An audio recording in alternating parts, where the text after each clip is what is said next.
Whoa.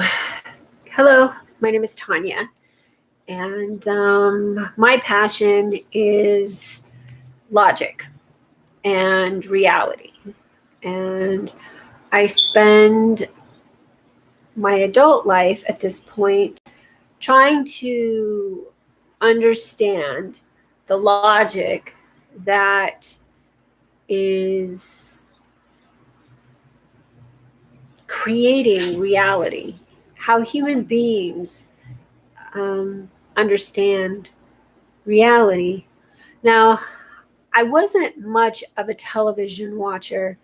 Um, I like didn't have a favorite show or anything, and I didn't have cable. And then the show Sex and the City came out, and I got cable, and that was one of the biggest mistakes I'd ever made.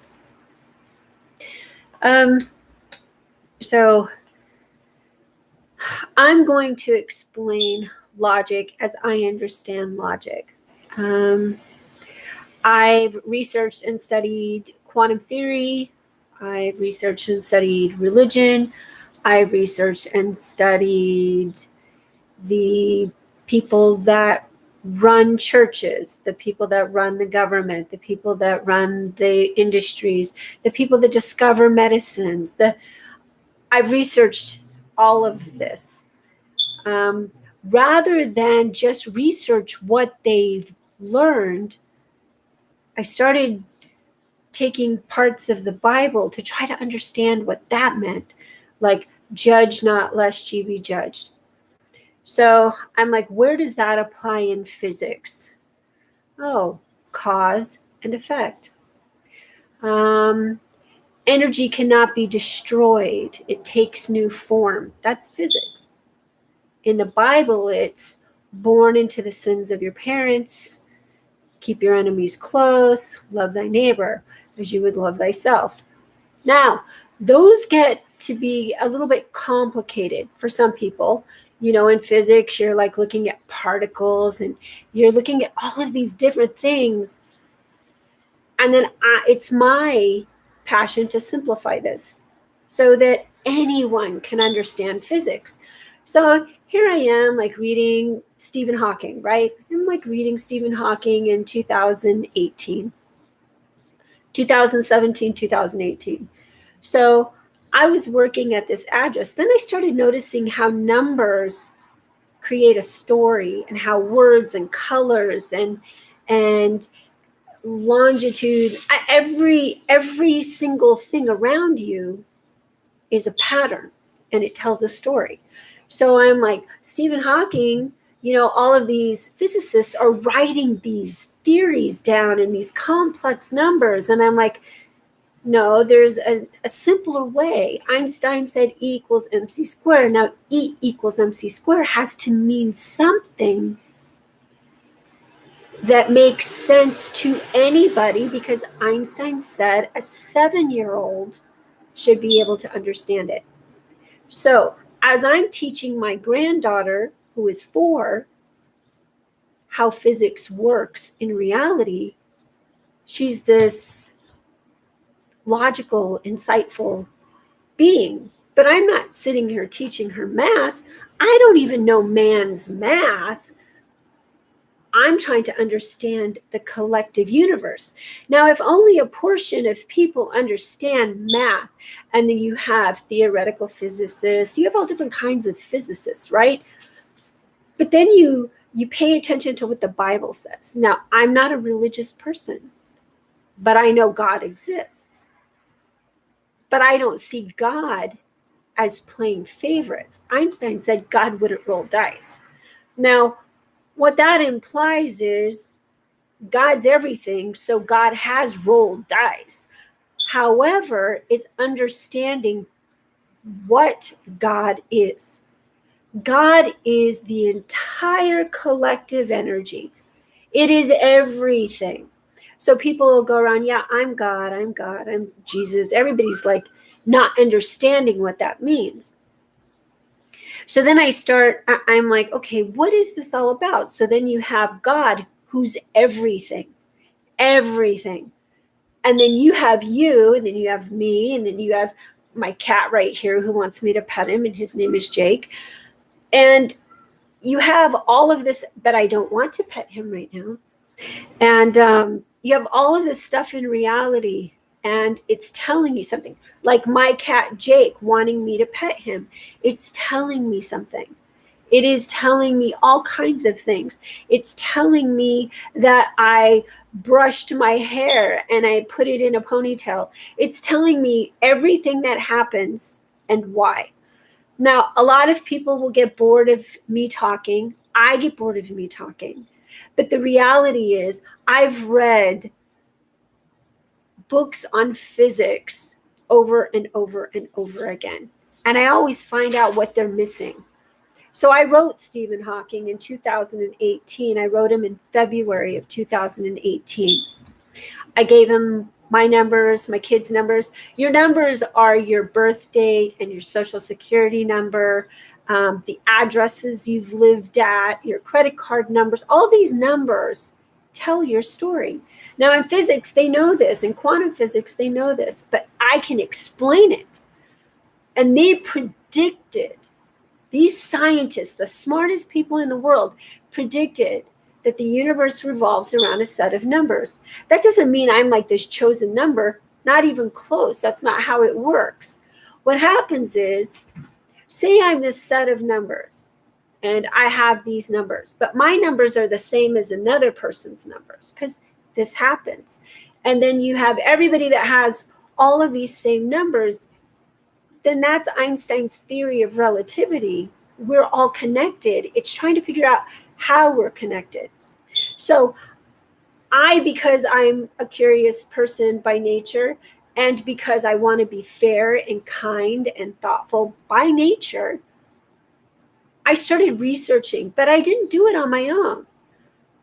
In 2011, I went through some changes in life. 2008, 2009, a lot of changes in life. Now, this is where the numbers create the conclusive data that I can show, that I can help with. So I sent Stephen Hawking these numbers. On March 1st, 2018, Stephen Hawking presented a theory. And on March 1st, 2005, my firstborn son, Ryan, his father passed away. Now, I have this gift, and it's understanding energy. And all of us have it, but not everyone understands it. You know, these thoughts you get that make you think you want to do something and you don't, and then you do it and then you regret it. These thoughts aren't meant for you to act upon. And that's what I'm going to explain, what a particle is in relation to you and me and everyone else. So I know that Albert Einstein, when he passed away, he was reborn. All of us are reborn. You know, they talk about eternal life, and they talk about heaven and hell, and they talk about all of these things. Well, I would like to explain how this works based on what I know. And what I know has been conclusive. I paint things before they occur. I do things before they happen. I know stuff based on what I post in my social media, based on where I put things in my house. Every single thing you do is cause and effect. This is Einstein's theory. Einstein's theory was, if you walk into another room and someone's in this room, this action is going to create a reaction over here. Now, what happens is we are all particles within particles within particles within particles. So in string theory, that's like your soul. And your soul has many lifetimes. Now, I know that Albert Einstein was also Princess Diana. Now, Albert Einstein was this charming and I've done the math. So Albert Einstein was this charming, charismatic human being, right? People loved him. However, Albert Einstein cheated on his wife. Now, you might not think those things create your reality, but they do create your reality. Now, Albert Einstein's theories, then he had the icebox, right? He did this thing with the icebox. He had this like invention. And then you have pi. Now, I have this friend who was married to a famous person, and she is still very active in the community. But one day, out of nowhere, she said, "You always have pie in your refrigerator." I'm like, fucking what? I never have pie in my refrigerator. Everything everyone says to you is something that was said to you in your past life and something that is occurring in your current life. So my son Noah passed away last year. And when my son Noah passed away, I started doing more research. But before, I already knew that my son Noah had been Princess Diana. But I'd been studying Albert Einstein. I'd been studying him, and I had this picture of Albert Einstein that I got from this job that I was at. And I painted blue all over his mouth. And because he was sticking his tongue out, and it bothered me. So I painted blue all over his mouth. And then my son then got a tattoo of dice, 2 dice under his eye. Albert Einstein said, God doesn't play dice. But that was God saying, okay. Albert Einstein had to be born to experience what it felt like to be a woman, because he had cheated on his wife, who had been cheated on by their spouse, and Diana was cheated on by Charles. And all of these numbers, her birthday, all of these numbers would complete this reason why. Now, Princess Diana, her name was Diana Frances Spencer. I just started learning French recently in the past couple of months. And Frances, Diana passed away in Paris. Now, Diana also passed away from the same accident that Dodi Fayed passed away. Now, Dodi Fayed, his father owned Harrods department store. So Dodi passed away instantly, and Diana passed away later. And when Diana passed away, her heart had shifted in her chest. So, but she was also in love with a heart surgeon. And she was dating Dodi to make him jealous. So, and Diana said that she most connected with Marilyn Monroe. Now, Marilyn Monroe had a relationship with a guy named Charles Spencer Chaplin, Charlie Chaplin's son.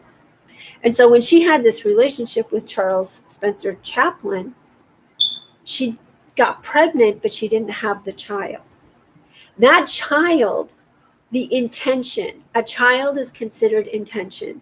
The act to have relations will create the reaction of the child later on. So Marilyn Monroe did not have this child, but this child was born anyway, and this child became Diana Spencer Chaplin. Now, Marilyn Monroe had met the Queen before, and so every word becomes part of your story. As you speak in life, everything you say is everything that you will hear. Everything you are taught is everything that you will react to. Say your dad teaches you how to hunt, and you go hunting all the time, and you just like shooting things just for the hell of shooting things. Then your dad passes away, and you decide to teach your child to hunt. You'll get that one animal that will have been your father, because he's the one that taught you. You'll shoot that animal, and then when your child has a child, it will be the father. And that father will be born to experience side effects, post-traumatic stress, anxiety, whatever you'd face being shot by your child. Now, this stuff is how the universe works. So once you understand that we are all energy and we take new form.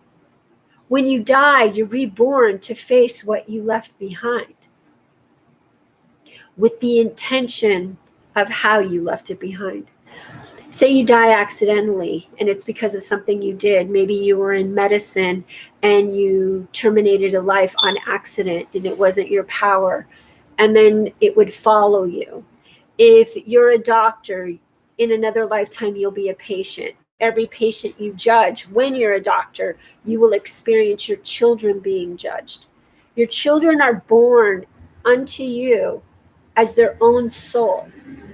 It's not, people say, hey, God chose you just for me. You choose your own reality. You choose what you want. God doesn't go around picking favorites or favorite stories, not that I know of. And if God is a fair God, then we each take turns experiencing great wealth, great poverty, great sorrow, great joy. We all take turns. So you might see someone that's doing really well, like Elon Musk, right? You have Elon Musk and you have Donald Trump. The reason I'm using Donald Trump and Elon Musk is because Donald Trump was Nikolai Tesla. So every time you buy a Tesla, you're buying into Donald Trump because Donald Trump was Nikolai Tesla. Now, Nikolai Tesla died, and he died broke and in debt. Donald Trump was born indebted, right?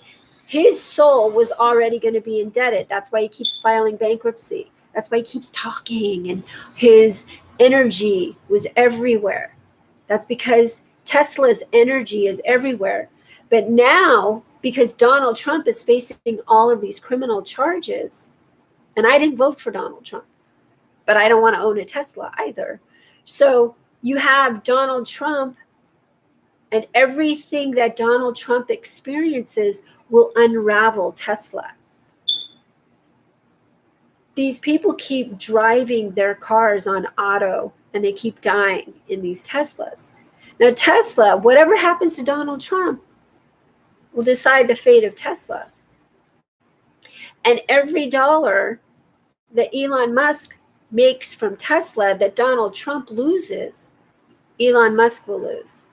Whatever Elon Musk wished on Donald Trump will happen in his family. This is just how cause and effect work. So I know that I was Marilyn Monroe. Now, some people would say, but Marilyn Monroe is beautiful and you're not beautiful. You're flawed. And I'm like, yeah, I'm flawed because that's all Marilyn Monroe worried about. She worried about imperfection more than she worried about how she was behaving. She was late. She wanted perfection so much that when she was late for jobs, she got in trouble. Her relationship suffered. But she died young and she died beautiful. She died at the age of 36, and Princess Diana died at the age of 36. When my son Noah passed away, he passed away on 63 Lime Street. 36 reverse. I was born in 1963. When I showed the equation that showed me that the scientist that was in my way of writing this theory of reality, Stephen Hawking, died that day. I was working at 7111 Santa Monica Boulevard. That's my birthday, 7-3. Princess Diana's birthday is also 7-1. Princess Diana passed away on the 31st of August. My son Noah and Stephen Hawking passed away that day. And the math equation was there were too many Coopers across the street from me, and there were too many Coopers on my side of the street. I was in an apartment building, and the name of the building is called The Dillon, and it's on Santa Monica Boulevard. And there was a driveway coming out to my right, but to my left across the street, there were too many Coopers, and there was a moving truck, and the moving truck had a ramp coming out of it, and I was in a building that had a ramp going this way. Now, on the other side of this ramp was my Mini Cooper. So that made a total of 5 Mini Coopers. My son was born in the 5th month. You have 2 and 2. My son, he and his friend Sophie were found in a hotel room and the address was 63 Lime Street, and it was called Greenleaf Hotel. Now, I predicted that when they legalized marijuana that everything would shift. Now, the moving truck, the name of the moving company was Prodigy. So I knew that someone very smart was leaving. These two Mini Coopers on this side, my Mini Cooper was parked behind McDonald's. Marilyn Monroe's handprints on Hollywood Boulevard are in front of McDonald's, between McDonald's and Ripley's, believe it or not. Now, when this occurred, I was working at the Dillon. Now, Luke Perry played Dylan. Now I'm going to include Luke Perry in this equation because he was a scientist in his past life, and he was born into this. So I had been on a talk show called The Gabrielle Show. And Gabrielle Contreras was in 90210. Now, on Sunset Boulevard, in front of, to the right of the Roxbury, used to be the Roxbury, now it's called the Pink Taco. The weeks before my son passed away, he kept eating carne asada. He was eating carne asada like nobody's business. He was making it almost every day.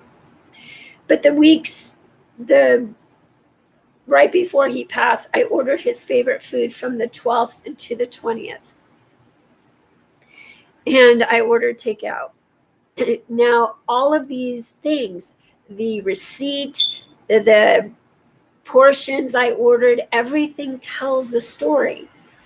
So, and all of the numbers are conclusive.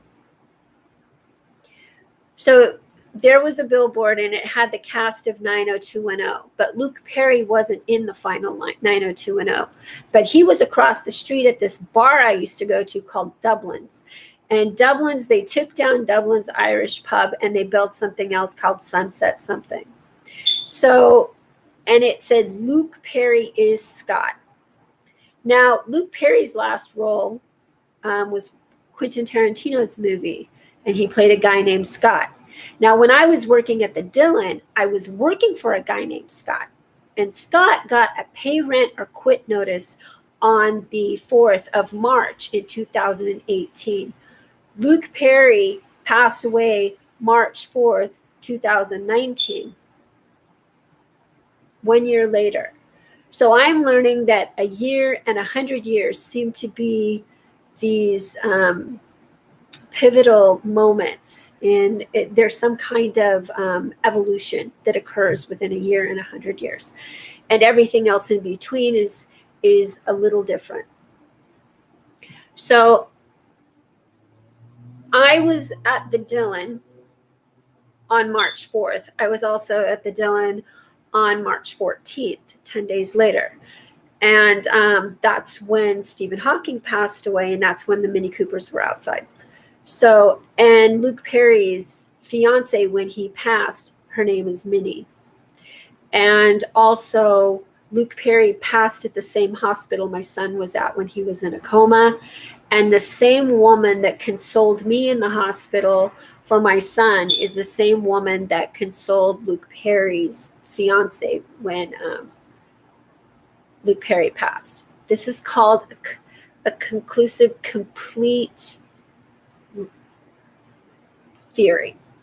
In science, you need proof. You need to find out. You need to be able to prove it. So based on our addresses, now all a scientist has to do is research her addresses, Luke Perry's addresses, my addresses, Noah's, Molly's, everywhere we've ever been.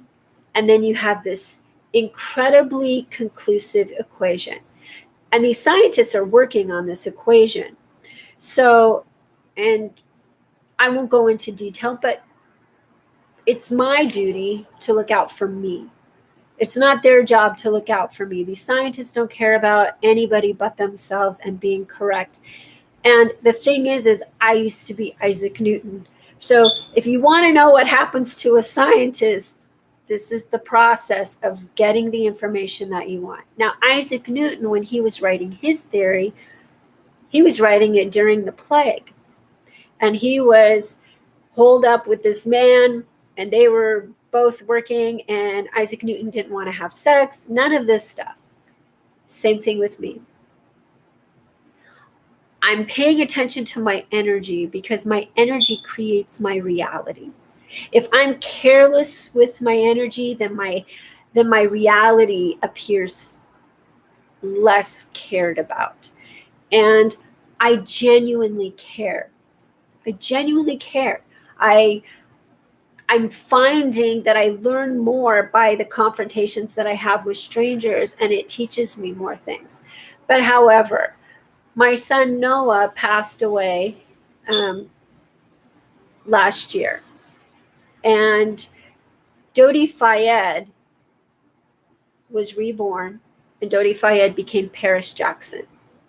Paris Jackson and my son Noah were in People magazine at the same time because my son Noah was friends with Paris Jackson. And I used to date this guy, Eddie. And I had this tattoo put on my back and it says Eddie. And then I had a Black Panther put over it.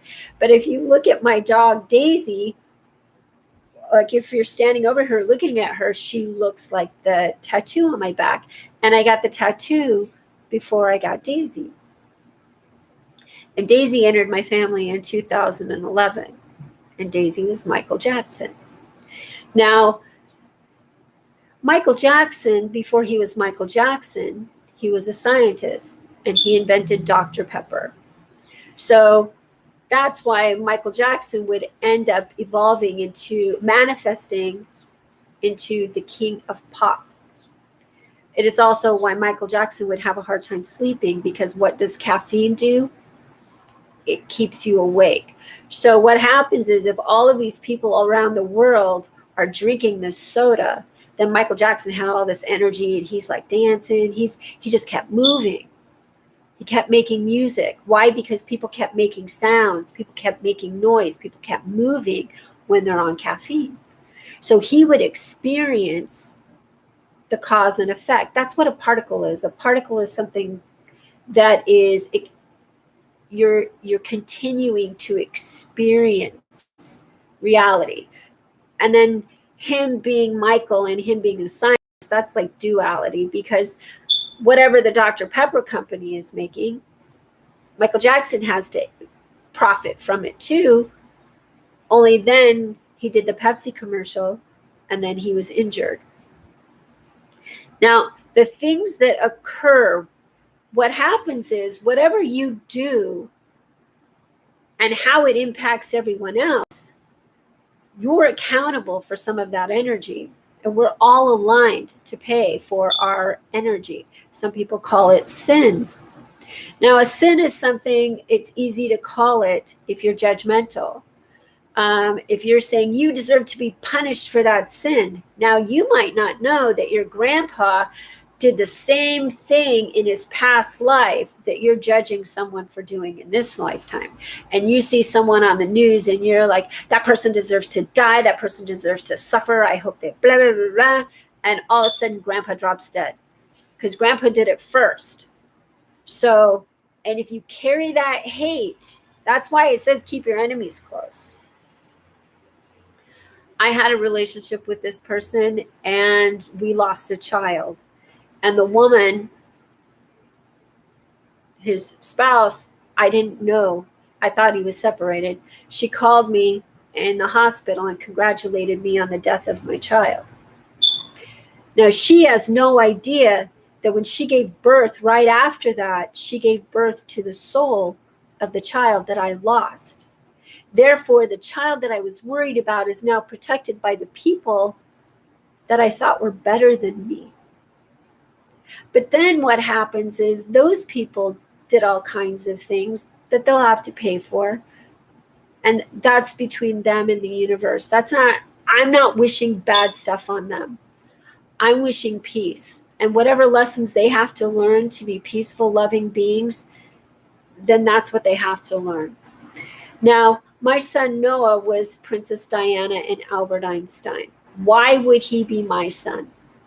Because I was Isaac Newton and Albert Einstein utilized Isaac Newton's work to create his work. Now, what happens is then Albert Einstein spent more time working on his theory and working and having his relationships and not as much time with his children. I spent a great deal of time with my children as I was trying to talk to them about this theory. And they're like, okay, Mom, but we're so over your theory. We're just so over it.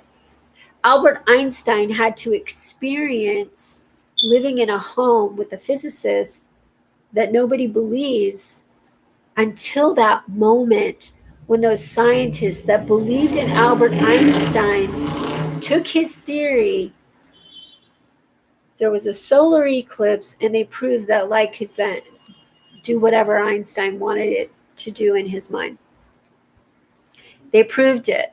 And then overnight, Einstein was a respected, valued scientist. However, people are trying to prove that his theory is inconclusive and it's not correct. I'm here to prove that it's correct. It's just not understood. Just because you don't understand something doesn't mean it's not true. Everything is true, and everything will be true. Leonardo da Vinci made flying devices. Now, Leonardo da Vinci is coming up because one of us that I've mentioned was Leonardo da Vinci. Now, Leonardo da Vinci painted the Mona Lisa. Now, people stare at the Mona Lisa and they're judging her and they're trying to figure stuff out, and they're doing all of this stuff looking at a painting. And people spend billions of dollars on a piece of art. I have some of the most valuable art in the world that I painted myself. And you know why I know it was the most valuable art in the world? Because Leonardo da Vinci's art is the most valuable art in the world, and I was Leonardo da Vinci. However, my paintings don't look like Leonardo's, but they are swans. Most of them are swans, and most of them tell a story within a story within a story within a story. Every time I paint something, it comes true. And I know I'm not the only one that thinks or recognizes they do this, because I began watching it yesterday, this show called Manifest. I'd never seen it before. And it's not a coincidence that it came out in 2008 when I started predicting all of this stuff. 2018. And this little boy, he draws things before they happen. I do that. I do it all the time. I can sit in a room, draw something, and that thing will show up. I was at a hospital for Noah one day, and I only had a couple of colored pencils with me, so I used the pencils most relative. And I drew this girl. I didn't know if it was a girl or a boy, but they had like these braids, long braids, and they had pulled up on a ponytail. And I did all of this drawing, and then I drew this lady with a backpack and all of this stuff. And my son, I picked up his then girlfriend and her friend, but they had broken up. But I picked up these two girls, and I'd never met the other girl before. And it was the girl that I had drawn I actually drew her the day before. And I drew that girl, and it was the girl. And the thing is I didn't know if she was the boy or the girl, because I was picking up my son's girlfriend, and this was a girl that she was having an intimate relationship with. And so she was the male in the relationship. And then I drew this woman, and then as I drew her in the lobby, she came walking by, and it was my first time seeing her. And these girls were like, I can't believe you just drew this person that you've never even seen. I do it all the time. I do it with politics. I do it with the world. I painted, it's above. There's a rhinoceros, and he's wearing an orange shirt with a blue tie. And he's wearing blue trousers, and there used to be a brick wall behind it, and the brick wall's gone. And that was like Donald Trump was trying to build the wall, right? I didn't know that's what that was, but I got rid of the wall, and then that talk stopped. Now, what happens is you have the rhino, and he's talking to the lamb, and the lamb is wearing a crown. Now, I lived in Corona in 2014. In 2014, on Christmas Day, I get this email from this girl, and her name's Stephanie. And she is the girlfriend of my ex-boyfriend. And I haven't seen my ex-boyfriend, mind you, for years. I had not seen him in years and years and years. And he lives somewhere else in the world. I had not even seen him or spoken to him. But he had told her a long, long time ago that I was the love of his life. Never say that when you're dating someone. It's just, don't say it. So I had this email, and it said, it was an email that he had written to her that she forwarded to me. He called me a virus and said that I was cuckoo. So anyway, he called me a virus when I lived in Corona. So that tells me I'm the coronavirus. What does that mean? And his nickname is Fanihi Man, which means Batman. So then COVID came, and she's half Chinese and half Caucasian. So then I started researching physics, because I'm not looking at it as a racist or a bias. I'm looking at it as a philosophical, logical explanation of why we are born into each ethnicity, every religion, every demographic, why we look the way we look. I want to understand why all of that occurs, because we're all energy. And like energy is attracted to you based on what you've done in your past. Say 6 months ago on a certain day, and it would be, the numbers would calculate to today, I said something, or somebody said something about me. I would be faced with that energy on this day. At that time, it would come back to me. And then all of a sudden, how I react to it creates a reality. That's how I can predict when people will die. That's how I can predict when the economy will shift. I already knew all of this stuff was going to happen. Now, the day I painted the rhinoceros, I did it live on Facebook, and there's a video, but I've shut down I didn't take down my Facebook, but I shut down my Facebook. So nobody could impact my energy right now, because I'm shifting my energy. So I'm painting, and as I'm painting the rhino, there was this stuff coming out of his mouth, and I'm like, I don't know what's coming out of his mouth, but something's going on. I go, it must be me. And then I wrote on my Facebook, I said, you can mask the truth, but the truth will reveal itself. So Batman, COVID, the name of the bat they're blaming COVID on is called the Rhinolophidae. Now, my ex is from Guam, and in Guam they say Hafidae. And I was on this website called myfreeimplants.com. And I had gotten plastic removed from my chest, and then plastic put back in my chest, implants. And I'm not someone that dresses really revealing or anything. And I don't know why I got them, because now I just want them out. I don't want them anymore.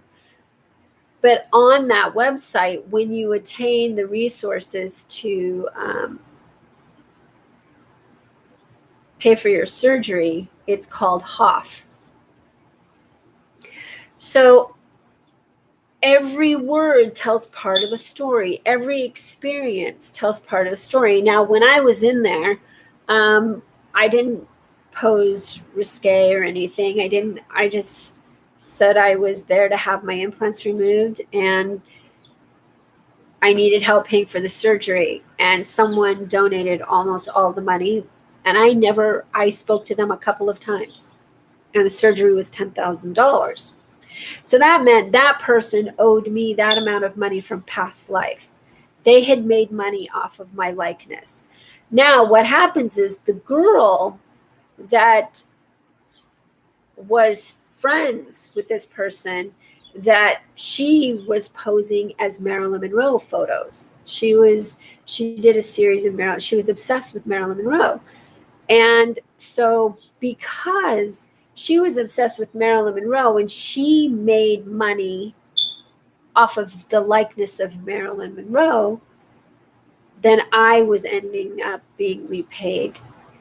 And everything you do comes back to you. Now, when Marilyn Monroe passed away, she passed away on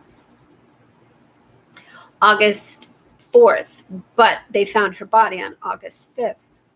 My daughter was born on August 5th. And all of these things tell a story. It's a language. Everything that happens to you is a language.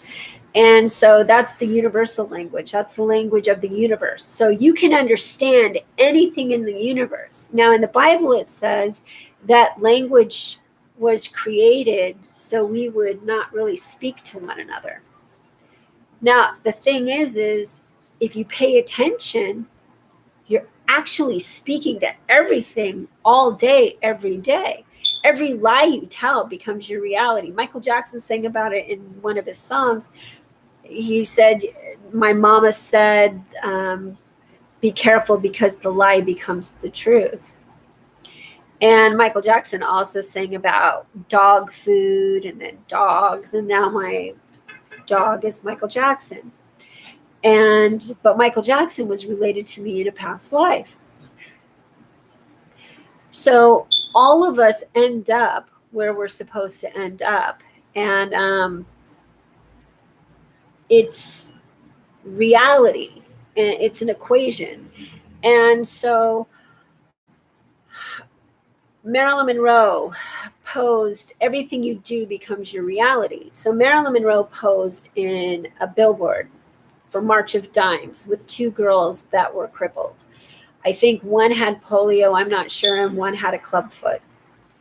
I was born with a severe club foot. I had 7 operations and I had casts on my feet, on my left foot for all of those, after all of those surgeries. Marilyn Monroe was cast in many movies. You know what happens when you wear a cast on your foot? It itches. My grandfather built this thing for my cast because they itched all the time. My foot itched. So that was the 7-year itch. March of Dimes paid for my surgeries. So I got paid again for posing for March of Dimes when I was Marilyn Monroe. Marilyn Monroe, in her final movie, she was married to a lawyer and she was stranded on an island when she left her 2 boys behind. And she was trying on shoes in a shoe store. And when she was trying on the shoes, she said, "Oh, I thought my foot was much smaller." And so now my left foot is much smaller than my right foot because when my left foot was in the cast, it prevented it from growing as my right foot was growing. So my left foot's about that much smaller than my right foot. And so in each life, what you do becomes a judgment. And everyone faces their judgments. So Marilyn Monroe was married to a fake lawyer. And there was a movie where they were roller skating and she was flirting with her boss who was married. And I roller skated most of my youth. And my ex, who's a lawyer, went roller skating with me. And my ex is a lawyer. And I dated both him and his brother. They're from a political family. They're from the wealthiest political family where they live. They live on an island. And Marilyn Monroe dated 2 brothers from a political family, wealthiest family from where they lived. And they lived right off of an island, Hyannisport. And these things are consistent and conclusive. Now, then the names and the birth dates and everything else. Now, my grandmother got married on July 3rd, and I was born on July 3rd. On July 17th, my grandmother gave birth to twins. One was named Jean and the other was named Vern. And this was long before I was born. But this was when Marilyn Monroe was born. And Jean and Vern both passed away. One passed away on July 17th, one passed away on July 18th. My sister was born July 17th. My ex was born July 17th. And so when I did my prediction, I didn't know I was predicting the Florida school shootings. I was just talking about my family. And I was talking about my dad and my brother. Both of their names are Phil Douglas. And Douglas was part of, and then I was talking about an ex-boyfriend I had named Douglas McCoy. And so what did they all have in common was the name Douglas.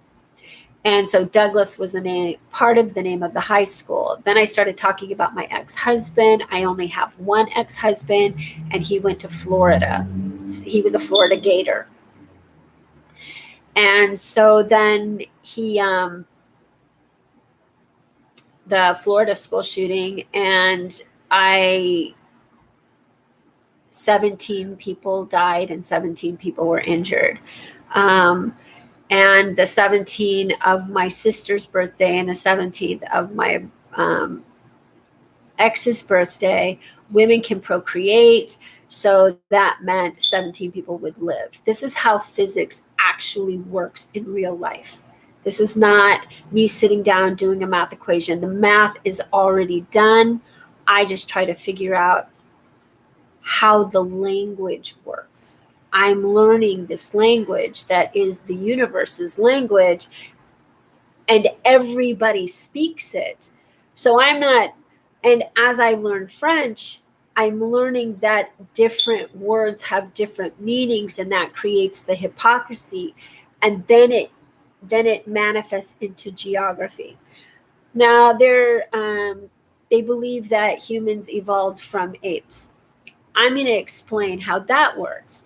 So the universe began as energy, right? So if God sent his only son to live on Earth, and then Lucifer, who is his favorite, also came to Earth, then I try to figure out, what does that mean? Like, I don't take anything as I just did it and now you can all deal with it, because that's not how I see God. I see God as logic. I see God as fair. And then I used to ask God, I'd be like, why does this happen? And then he would show me. God would show me. Some lesson would show up, and I'd be, oh, you're right. And then I would experience this here's hypothetically, Tanya, think of this, and what is the most logical way to resolve this to be fair with everyone? And I can never outthink God. I've given God things that I would rather experience than not experience. And I've experienced the what happens when we do it my way. And my way is easier for me in the physical, but not in the emotional. And so we all get what we want. And I know where my son is now. He's been reborn, and I know, but the reality is he was born to Jackie Kennedy, whom Jackie Kennedy is now. And whom Jackie Kennedy is now is whom Jackie Kennedy wanted to be. I've read it in her biographies and who she wanted to be and everything. And so she got exactly what she wanted. Now, her partner was my first partner. Now, the thing is, there's a huge age difference. But my partner, the first boy I ever had a relationship with physically, he died a long, long time ago when we were young. And he had given me this greeting card. And this greeting card was this guy, Ziggy. Ziggy's a cartoon character. And he used to have a blue Mustang. And the license plate was Dragula. So Dragula instead of Dracula, a bat is a vampire, is Dracula. All of this stuff would be telling me what my future was holding, but I didn't understand it at the time. I knew I would have these psychic premonitions, as people call them, but that's not what it is. Now, there's a difference between experiencing psychic reality and being a psychic. Being a psychic is saying, I'm going to tell you something good or something bad, but you have to pay me to do it.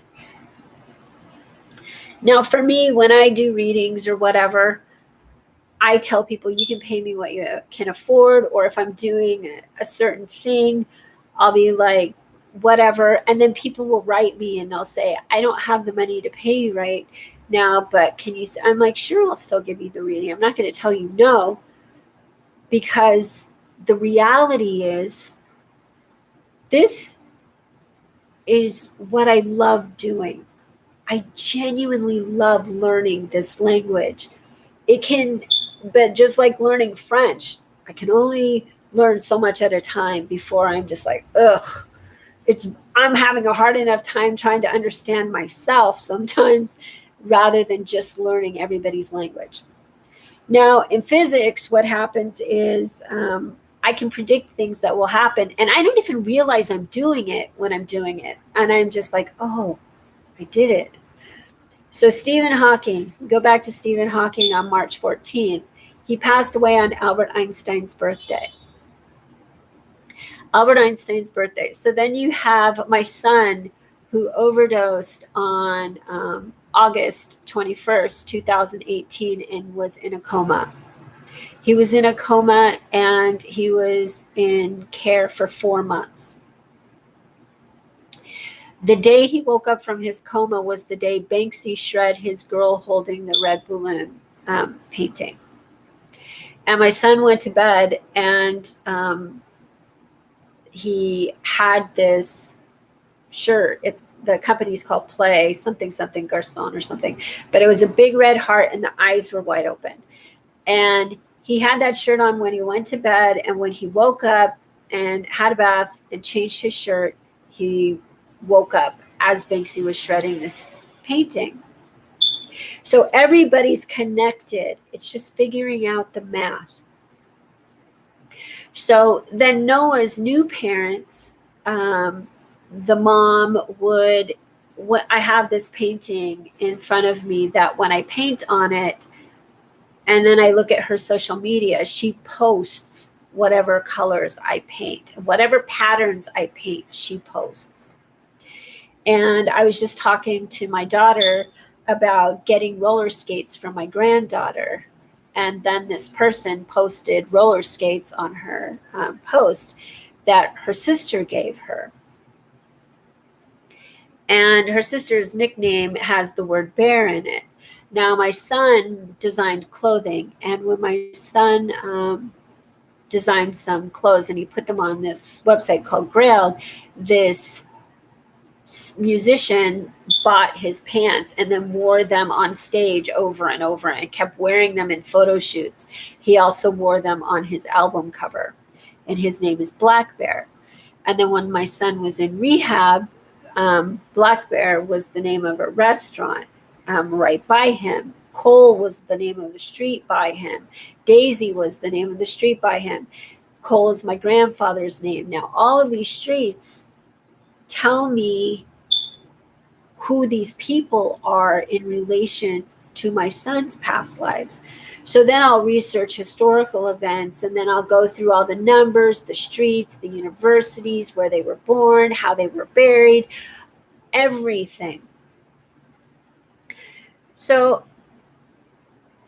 this person, Jackie Kennedy, didn't like Marilyn Monroe, right? So, and the baby Jack that Jackie Kennedy gave birth to but passed away would end up being Princess Diana. So Marilyn Monroe she was pregnant with the same soul that Jackie Kennedy had had passed. So what happens is that soul passed, and that soul was born as Princess Diana. Now that baby was buried on Newport, Rhode Island, and Jackie had the baby dug up from the grave and reburied. My advice is don't do that.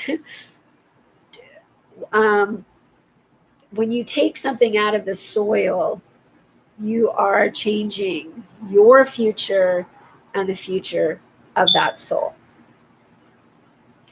However, you can do other things that are relevant to that soul. Now, for me, I keep saying I'm going to get a new urn for my son, but the truth is, I'm leaving my son in the urn that I purchased. And I purchased a toy wooden house. And it's not a coincidence that it's the same shape as the building that I live in. And it's the same shape as a tattoo that father has, Noah's new father has, and a drawing that he keeps drawing on his shoes. He had been painting years before this kid drew these on his shoes. So that shows how we're all connected. Now, when Mark, my boyfriend, passed away, we were breaking up. I had broken up with him. And I had just lost my innocence. And then he took me skiing with his friend Dale and a girl that he'd been sleeping with. And she and I were talking, and it was just such a messed up thing to do. But he was also a skydiver, and I used to go with him and his friend Jeff. His friend Jeff is now one of the he coordinates stunts for Marvel. And remember, I have the black tattoo, the Black Panther tattoo over the name Eddie on my back. Now, Eddie also represents Eddie Redmayne, who played Stephen Hawking, remember? And Eddie Redmayne also played Marilyn Monroe's love interest. Now, the girl that took the part to play Marilyn Monroe, right after she accepted that part, Heath Ledger passed away. Why? Because Marilyn Monroe did not know her father. And Tanya, me, I was Marilyn Monroe. I know who my father is, but I don't have a close relationship with my father. So when you play, an actor takes a part, they experience. Now, I'm not living in great wealth right now. I used to have comfort, but I don't now. I work and I live rather modestly, but I'm very creative and studious. If you call learning about quantum physics being studious, I did not learn it in a university this lifetime. That's my payment for judging sex when I was Isaac Newton. And then I would end up, I was someone else between Isaac Newton and Marilyn Monroe. But then I would end up Marilyn Monroe. And as I was Marilyn Monroe, I would be objectified. I would be sexualized. I would be the opposite of Isaac Newton. And I would know what a woman felt like that was being judged. However, Isaac Newton was very meticulous about certain things, and he is one of the most recognized scientists. Marilyn Monroe is the most recognized actress throughout history. You know, she's someone that's been consistent. Then when I sold my house in 2014, I sold my house March 4th, 2014. Luke Perry passed away on March 4th, and Stephen Hawking passed away on the 14th, as did Albert Einstein. So my son, Noah, was also Albert Einstein and Princess Diana, and now he's a little girl, and his parents are very famous. And my son passed away at 22. I gave my first son up for adoption when I was 22.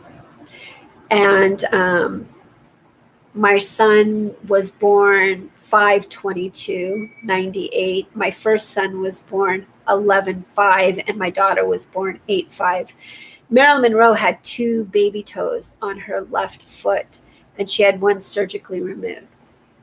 And when I gave birth to my daughter, Dr. Toe was the name of my OBGYN, and I gave birth to my daughter on the same day that Marilyn Monroe's body was declared dead, and which was the 5th of August. So each number will follow you into each lifetime. And Marilyn Monroe's social security numbers, her addresses, every single thing you can think of is all conclusive math. So every movie Marilyn Monroe played in, all the names in the movies, the acts, everything, Niagara. My parents were honeymooned in Niagara Falls. She did a movie where she was in Nevada. I spent a lot of my childhood, my teen years in Nevada because my mom liked to gamble. I ended up with a mother that was a hard worker, but she was like all the characters that Marilyn Monroe played. And I always wanted to date smart men, and Marilyn Monroe always wanted to date smart men. But once I stopped dating, I became smarter. So that was the universe giving me what I was seeking in someone else. I was finding it within myself. So I stopped dating 3-4 years ago. And I have become more understanding of quantum physics than most physicists. And so I send all my work to Thomas Hartog. And I also send him equations to try to figure out. And his book will come out next year. Now, and when it comes out, it will change. Now, my son passed away at the age of 22. And when he passed away, he was with his friend Sophie. And Luke Perry has 2 children. One of his daughter's name is Sophie, and his son's name is Jack. Noah was named Jack in a past life, and Sophie is also the name of a royal family member. She is the granddaughter of the Queen. Now, when the Queen passes away, I'm not going to tell because it can be one of a couple of people. What happens is when you die, you're born into a situation. Now, the person giving birth to you chooses who will be their child. And there are several people that are pregnant right now. My daughter is one of them, and my daughter is due on the 24th of August. When my son was in a coma, he went into a coma on my mother's birthday. Now, all of these things are relevant. They all tell the story. It's a language. These numbers are a language. And so it's trying to understand the language. It's not super easy because I don't have a group of scientists helping me. The only energy that reaches out to me to help me is God. And energies from past lives, and the energy, any energy that I've helped is helping me, be it watching a TV show, be it watching anything, it's all helping me. And as I said that and looked to the right, the show Lucifer came on, and now the show Manifest. So that's telling me something. I was painting one day, and I painted this little helicopter. And I painted 8 flowers coming out of this helicopter. And I was complaining about Kobe Bryant while I was painting. That's when he was in the news. And I was just like, blah, blah, blah. If no means no, man, it just means no. And so, or stop means stop. It just means stop. So I put that painting in storage. And the night I put it in storage, Kobe Bryant passed away early that morning. And I'd only seen Kobe Bryant once in my life, and that was at my friend Desi in Sacramento, years and years and years and years ago. My friend Desi ran this nightclub, and Desi Arnaz Studios, right? So this tells me Kobe Bryant was someone in that genre of time before he was Kobe Bryant. But everyone is born to experience what they experience. Now, I asked I'm like, why did Kobe pass? I don't understand. But he was with his, I don't know if they were married at the time, but he was with Vanessa, and they were both wearing like tuxedo type shirts. And I was at my friend Desi's club, and that same night, the owner of the Sacramento Kings, I'm from Sacramento, he had sent a drink over to me. And I remember what I was wearing that night. I was wearing a black Armani long skirt, a pair of brown Donna Karan, Mary Jane, Clunky Hill shoes, and a black camisole, and carrying a black velvet Manolo Blahnik bag. Now, the only thing I have remaining from that night is the black Manolo Blahnik bag. I still have that bag. And it's in with another bag that I have. And so all of this tells a story. Everything tells a story, you guys.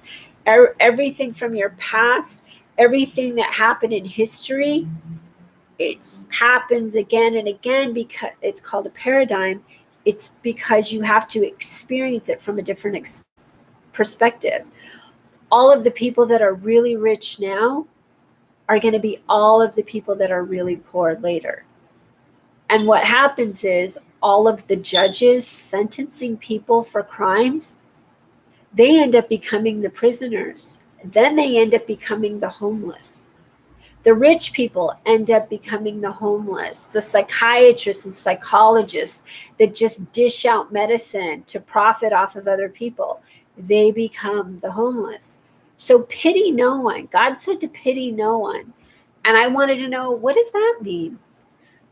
What happens is whatever you judge becomes your reality. Then you have to experience it. And there's no such thing as you only live once. There's no such thing. So Drake's going to have to face that in his next life. But the thing is, guys, girls, our souls experience reality over and over and over. So that guy who might kill his wife and his family and then himself, he's going to be born to experience witnessing his family being killed and what happens after that. So when you see things that happen in reality, we're all born to experience reality. We're all born to experience what we experience. Everything we say becomes our reality. Now, if I judge someone based on the class, based on how they dress, based on what they look like or smell like or think like, whatever it takes for me to experience that judgment, I will be born to look like that, to think like that, to smell like that, to feel like that. I will be born to experience everything I make other people feel. Marilyn Monroe was in movies, and she was always the ditzy, sexy, blah, blah, blah, whatever.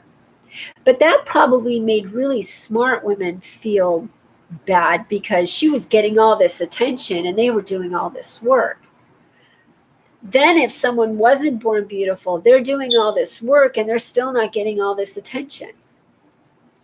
And then Marilyn was doing such hard work to become accepted in her field that she was never respected for all the hard work she did because she was only respected for how she made people feel.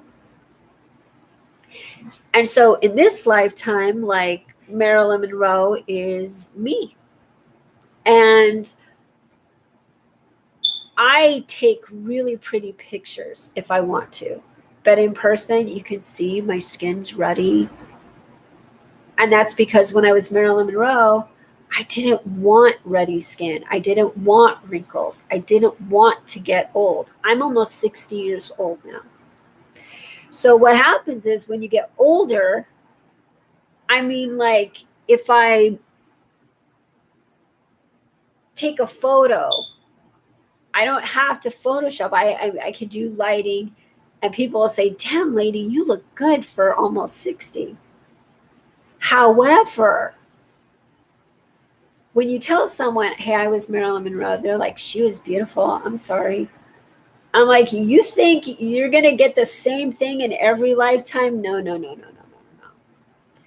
I got to take pretty pictures, but in reality, Marilyn Monroe wanted to be taken seriously.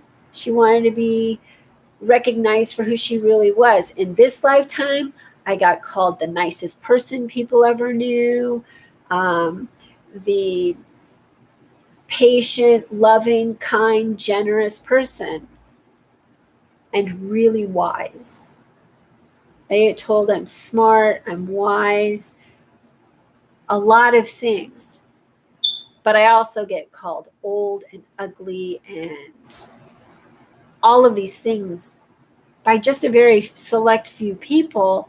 But those people that said it, that's how they were feeling about themselves, because I was the thing they wanted to be. They wanted to be recognized for being kind and nice and thoughtful. And no matter how hard you try to be nice, the opposite will appear. I don't try to be nice anymore. I used to want people to feel the opposite of what I felt. Like I always felt like I needed to be more so they weren't embarrassed or uncomfortable in my presence. And that goes back to what Marilyn felt. And so she liked smart men. I dated smart men. I dated successful men. I dated famous men. But the reality was, the famous man that I dated, he was black. And we had a mutual friend who was also black. And he said, he can't be with you the way you want to be with him because you're white. And so I was oppressed because I was white and the public wouldn't accept.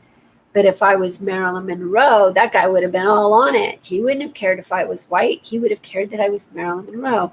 So it didn't matter what color my skin was. It mattered what other people wanted from him. And so he wanted to attract who would be jealous of him. And so these things we do, these psychological equations that are out there. It's not the color of someone's skin. More often, it's the texture of someone's skin. It's not the way you drive. It's what you drive. It's not how you treat people. It's how you don't have to treat people, right? Lots of prominent, wealthy people dismiss people that work for them. Right now, you have an economy that's built on mistrust. It's built on mistrust. You have a bunch of billionaires who pay people minimum wage. Now, if all of those people that make minimum wage said, fuck you, I'm going to get all the other people that make minimum wage, and we're going to start our own reality. We're going to barter. We're going to fucking make our own foods, make our own goods, and we're all going to just work with one another. We don't fucking need money. And we're going to collectively come together and build tiny houses. So we each have our own tiny house. And we're going to push all the rich people out. And all of a sudden there'll be so many, and then you'll be embarrassed to be rich. And then soon your money would go down real quick. It would go down. if people stopped suing each other, insurance companies wouldn't be making money. If people said, fuck this, I don't want insurance, I'm not going to do this, I'm just going to walk, I'm not even going to drive, I'm going to live within my means, the rich people would just be gone. If you stopped going to all of this bullshit to try to be beautiful all the time, if all these companies got together and just formed like 3 fucking products instead of all this waste going out. Every time I buy something, I'm like, I'm throwing away all this shit. Like, can't they come up with something that is easier? Oh yeah, if we just accept who we are. But that doesn't work, right? That doesn't work because we get bored and we're like, oh, let me try to be like that person or be like that person. Be like yourself. Be like yourself. I bought products and you know what? I used them a lot for the first couple of days and now I just use them sparingly because at the end of the day, they're not going to change my life, but they do give me moments where I am making an effort, but I'm not obsessed. I'm not obsessed. I'm trying to minimize my need for external stuff that isn't going to change how I feel in here. And what happens is when they test it on animals, just remember, this is how animals work. My dog was Michael Jackson. That means your dog was someone. That means your cat was someone. That means that cow you ate for dinner was someone. That means every animal they test on in science was someone. And my dog's going to come back and be a human again. And when she's a human again, she will experience my energy based on how I've treated her. Not always perfect, not always bad. I started making my dog dog food because she always likes to eat human food. And then I am like, oh, well, she really likes it when I make dog food. And it's not dog food. I take beef and I take rice and some vegetables, whatever vegetables I happen to have. Like today she had broccoli and water chestnuts. And it's less expensive. And she loves it. She loves it. And then I'm not using a can. And what I make, I store in a container. I throw away one container that the meat comes in. And then, the vegetables come in a plastic bag. And I did buy bags that I can just take, but I always forget them. And that's the universe telling me something. But the thing is then I don't have to worry about, and I started giving her a vitamin. And I don't have to worry about, am I letting her down? Because her foods are consistent now. And I'm not just going and giving her like hamburgers that I bought anymore. And I'm not doing the things, and I'm changing. And so once I become intentional, then I start becoming more intentional in other ways. However, then the cats, then I'm like, well, you can't treat one differently and then my granddaughter differently. And all of us, you have to start focusing on all of the energy. Now, when my son passed, the universe already showed me. It already showed me everything that was going to happen. I wasn't aware. I wasn't paying attention. I didn't pay attention. So there were these 4 kittens. And there was this mama cat. And I had a vet come out. My kids wanted me to keep these cats. And they were in our backyard. And the landlord where I was living wanted to take them out into a field and just leave them there. And so he had this guy in the back trying to catch them. And I was just like, I can't do this, man. I just, so I called this company and they're like, oh, we don't take cats. We just tell you what to do with them. And we don't take feral cats. And I'm like, what the hell does that mean? A cat's a cat. And I didn't know a lot about cats. I was allergic to cats. I didn't really know. So those 4 cats represented any abortions I'd had. So I'm given these souls to take care of, right? And then all of a sudden, my reality shifted. Now, when we got these cats, the vet told me to drug them and to catch them because they had fleas, and then we take them in. So what happens when you drug something because it has fleas and you take it in? Then if your cats get fleas later, then it impacts your family. Then my son started doing drugs. And how I treated my cats, all of a sudden my son was doing whatever. If I gave them flea medicine, then my son would need medication. If I did everything that occurred, that's why it says your children are born into the sins of their parents. But because Noah had been Diana, and whatever Diana did within her personal relationships, or if she was meeting and greeting people that were dealing with drug addiction or brain damage or anything, and she pitied them or she made money off of their suffering, other people would make money off of her suffering in this lifetime. So Noah was born to experience the hypocrisy of royalty. So every royal family member will be reborn into a situation that is not like their royal duties that they had. Now, Queen Elizabeth stayed married to her husband, and she stayed strong to her duty. So in this life, when she passes and she's reborn, she will be reborn to experience a family of hard work, of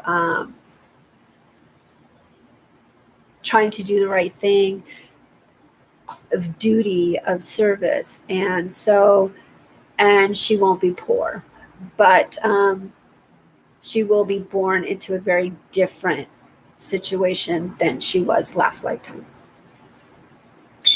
And Diana was Albert, and Albert married his second cousin, or he married his first cousin, and my ex married his second cousin, and then Diana and Charles were distant relatives. So these things become reality. And so now the first boy I ever slept with is now the father of my youngest child that passed away last year. We experience everything. Every person you have a relationship with becomes the reality of your child. It's everything you hate about every person and everything you love about every person becomes your child. And so what happens is the person that you invent, say you have a relationship and you say, I don't want a child with this person, so I'm not going to have a child with this person. And then you want a child with this person, and so you have a child with this person. The energy from that person is part of this person now. So whatever you didn't like about that person, your child now has. And so that's where your arguments with your children come into play. So psychology, I can explain psychology, I can explain mental illness, I can explain physical illness, I can explain all of it based on each individual person. There's no like one size fits all. everything is based on your personal energy. You have people out there that do numerology and astrology and all that stuff. There's some validity.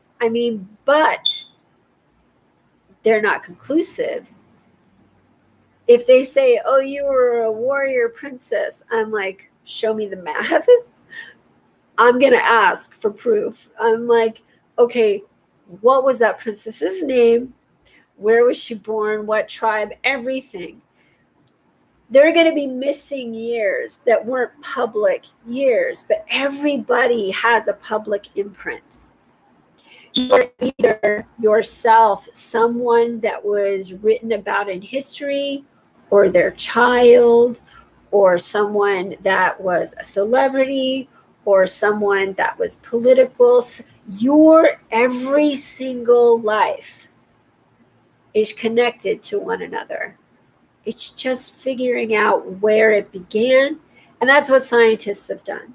They figured, okay, we'll focus on this one energy. And once we figure this one energy out, then the rest of the equation will make sense. So that's what I did. If you're that energy, you're going to know it somehow, some way. Now, what happened was they built this computer. And it came out, I think, in 2008 or 2009. 2008. It was 2008. And that's when I started having this awakening. So they built this computer to find these numbers that I knew. But I didn't know I knew them yet. So the closer they got to finding them, Stephen Hawking, he's just like, I can't find these numbers. I know how it works. I know what it does, but I need these numbers. And they were looking for them, and they spent billions and billions and billions of dollars trying to find these numbers. So there I am with my email. Hey, Mr. Hawking, you've been looking for these numbers, blah, blah, blah. Just like that. Within less than 2 weeks, all of a sudden, he wrote, I have proof I was right. Here are these numbers. And then he passed away 13 days later. Now, that was alignment. Stephen Hawking was diagnosed with ALS in 1963. That's when I was born. JFK died after I was born. He died on 11/22. My grandfather was born on 10/22. He passed away on 10/22. I'm sorry. My first son was born on 11/5. All of these numbers tell part of a story. All of my children have the number 5. My son Noah was born in the 5th month. My daughter was born on the 5th day, and my son Ryan was born on the 5th day. Because I had given Ryan up for adoption when I was 22, Marilyn Monroe's mother died 22 years after Marilyn Monroe. All of this stuff is a language. All of these numbers, each person that possesses these numbers tell part of a story. Now, my story is very detailed, and I'm not going to share all of the math. I'm not going to share it all. But I do give these scientists enough math that they can figure out this language. They're brilliant. They're really smart, but they were meant to be really smart. And they're going to pay for those sins in another life.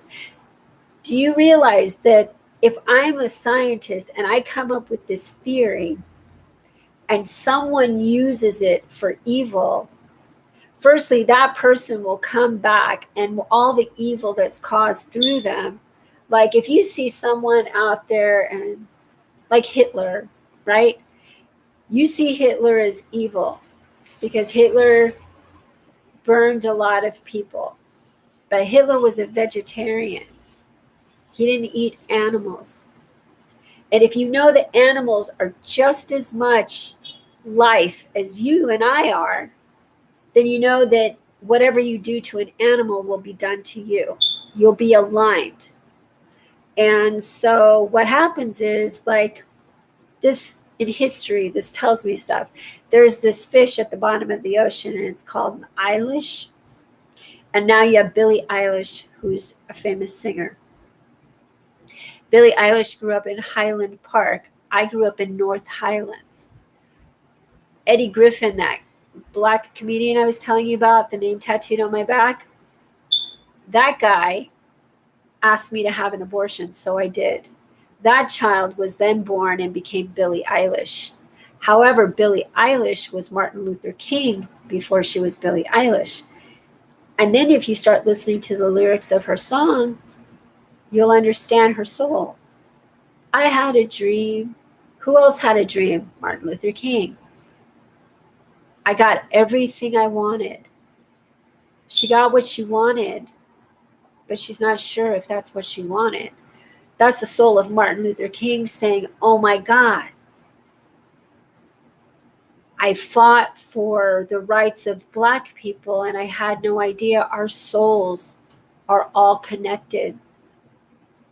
So he didn't understand the complete magnitude that is God, which most people don't. Most people don't. And Martin Luther King tried to take his own life, right? He thought he hurt his grandmother, and he was really sensitive, and he didn't want to hurt his grandmother. And so he threw himself out the window. Now, these things come back in each lifetime. They follow us in each lifetime. And everything tells a story, and everything is relative to everything. Anybody out there, you're all related to me, and I'm related to all of you. Do we always like all of our relatives? I don't. But I don't hate my relatives, and I don't want bad things to happen to my relatives, just like I don't want bad things to happen to you guys. However, I've been known to say, fucker, you're going to die. And you know what? Somebody dies. That doesn't mean I want them to. That's me giving their energy back. That's me giving their energy back. Now, I predict things all the time. I'm very accurate. So I've learned to mostly not predict things. I stopped doing like readings one-on-one. Before the pandemic, I was performing on stages in Los Angeles. People would hire me or hire me for private venues, and I would do readings. But my readings aren't like people would say, what about my love life? And I'd say, well, and I'd get philosophical, and I wouldn't go, oh, you're going to find love. That's not my job. I'm not a date maker or a pimp. I'm not going to tell you you're going to find love. To tell someone they're going to find love, they'll find it. But then I have to pay for that energy. I don't want to pay for that energy. I don't want to go out and have casual encounters that will impact the souls of the births of my future children. Not that I'm judging. Now, let me explain how that works. Now, for my son, Noah, who ended up with me as a mother, Princess Diana said she felt most connected to Marilyn Monroe. So she passed away at 36. Marilyn Monroe passed away at 36. What are considered the perfect measurements? 36, 24, 36. Both of these women passed away at 36, and my daughter's due to give birth on the 24th. So we have 36, 24, 36. Then we have the 8th month. 8 times 3 is 24. I was born on the 3rd day, and my granddaughter was born on the 3rd day. All of these things create this reality. All of these are equations. Now, in order to, and I'm really good at it, but I've studied a lot, and I've paid attention, and I've researched, and I really know that anything I say, if I'm wrong, if I'm not right, the universe shows me the right answer, but it's not a fun lesson. It's not super fun.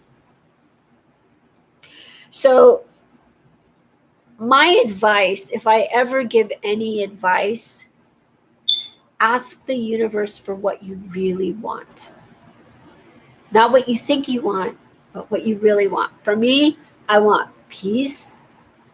I want to show the least amount of hypocrisy, of hate, indecency towards civilization, towards God.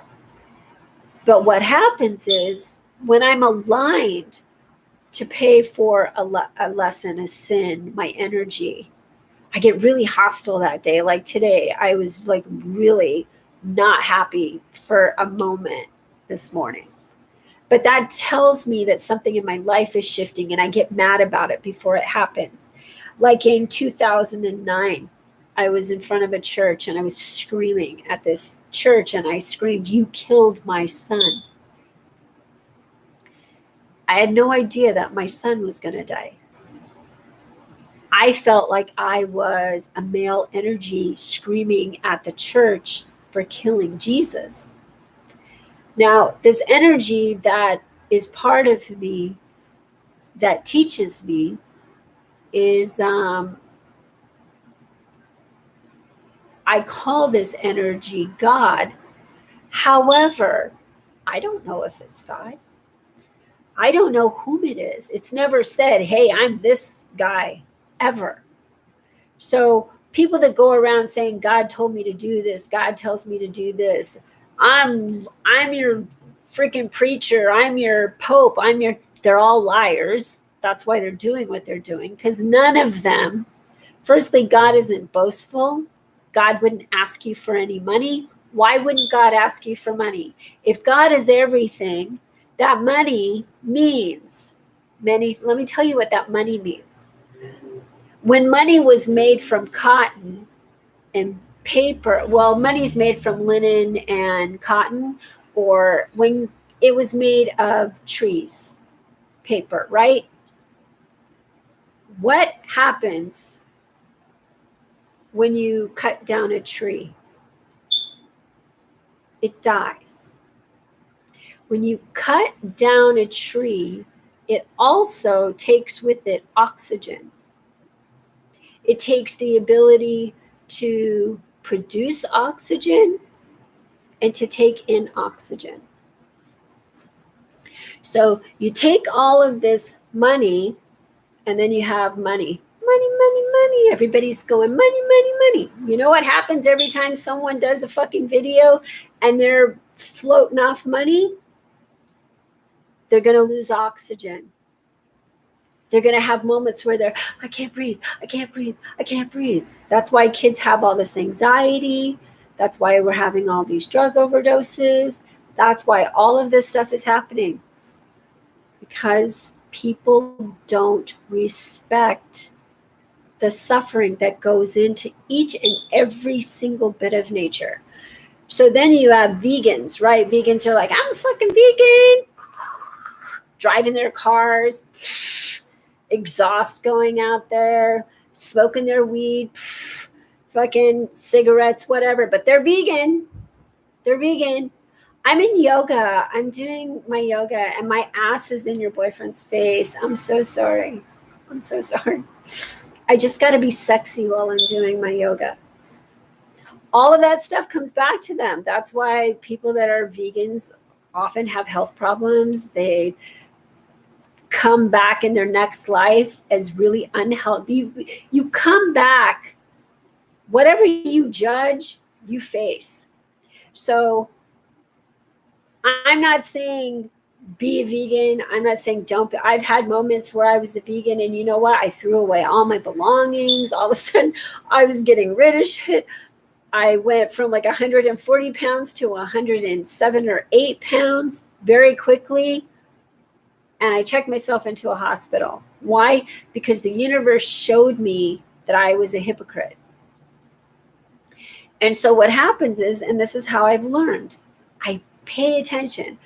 Marilyn Monroe had one great wish: to know herself. And you know what? In this life, God's like, this is what I have to do to get you to know yourself. I have to give you everything that you had, but take everything away that prevented you from knowing what you already had. And so in this lifetime, Marilyn Monroe wanted a family. She wanted to like be loved and cared about. Now, in this lifetime, I grew up with my parents till I was 5, and then they got a divorce. And then I moved, I was living in Watsonville with my parents, and they got a divorce. And then I moved to Sacramento with my mom, and we lived right across the street from McDonald's in a place called North Highlands in Sacramento. Now, all of these words would be part of Marilyn Monroe's dialogue, and all of these words would show up in my life. Recently, my daughter was a nanny. She went to boarding school, and this girl she went to boarding school with is now someone who just got a job at Planned Parenthood. Planned Parenthood is where I had my first abortion. She's working for this girl, and what is her son's name? Watson. So this tells me this is coming full circle. Now, Marilyn Monroe, when she died, she was being sued by a movie company for $750,000.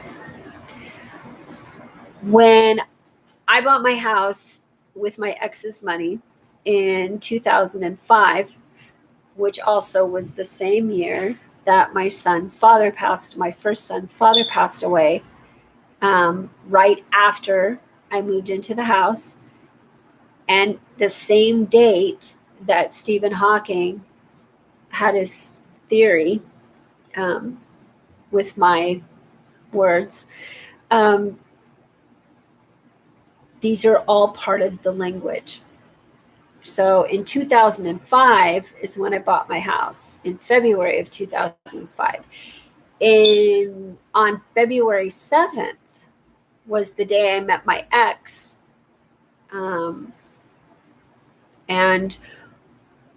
I was 23 years old.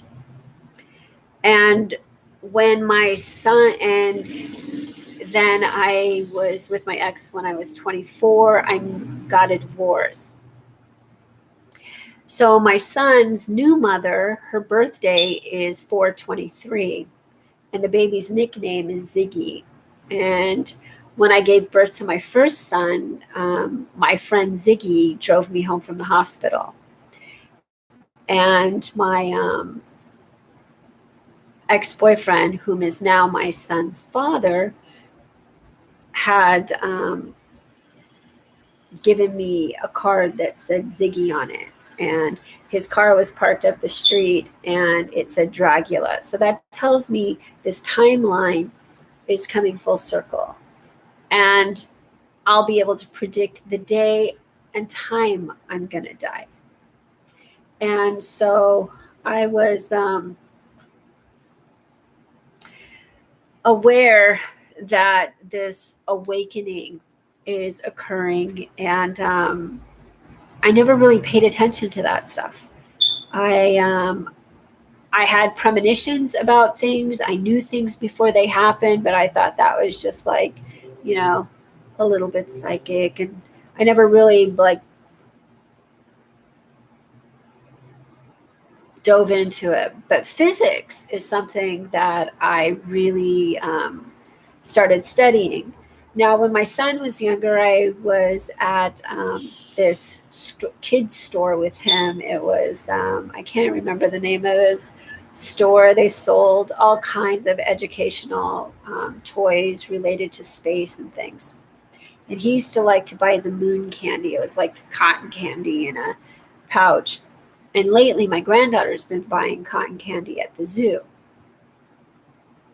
So this stuff is telling me who my daughter's baby will be.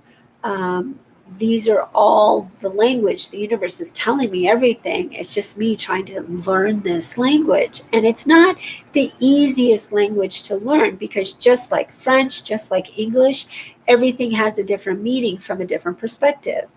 If someone says a derogatory term to their peers, it's okay.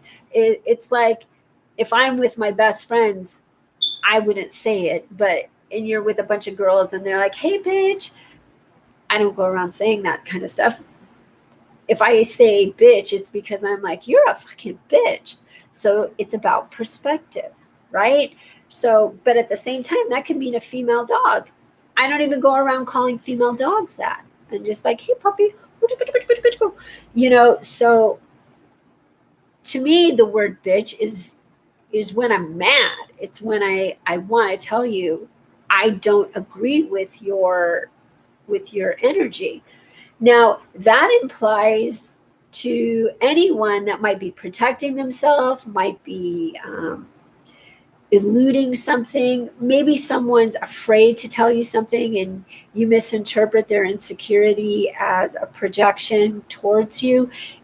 Psychology becomes very complicated at times when people try to diagnose everyone with the same thing, because I'm like, that's not how it works. Or if they say it's genetic, it's not genetic until your mind decides to judge the person that had it first.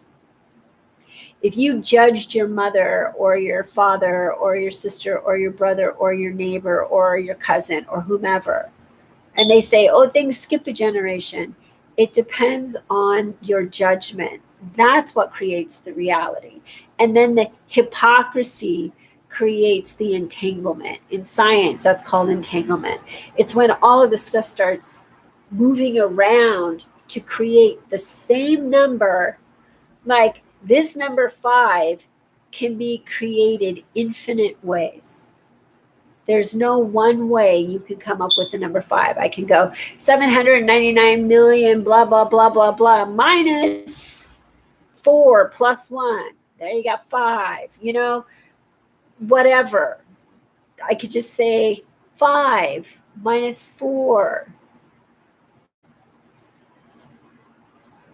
If I'm minusing 4, what are you looking at? You're looking at it from a different perspective, right? So I'm saying 5 minus 4, but that leaves me with 4, but I'm not showing you my other hand. So on my other hand, that means I have 1.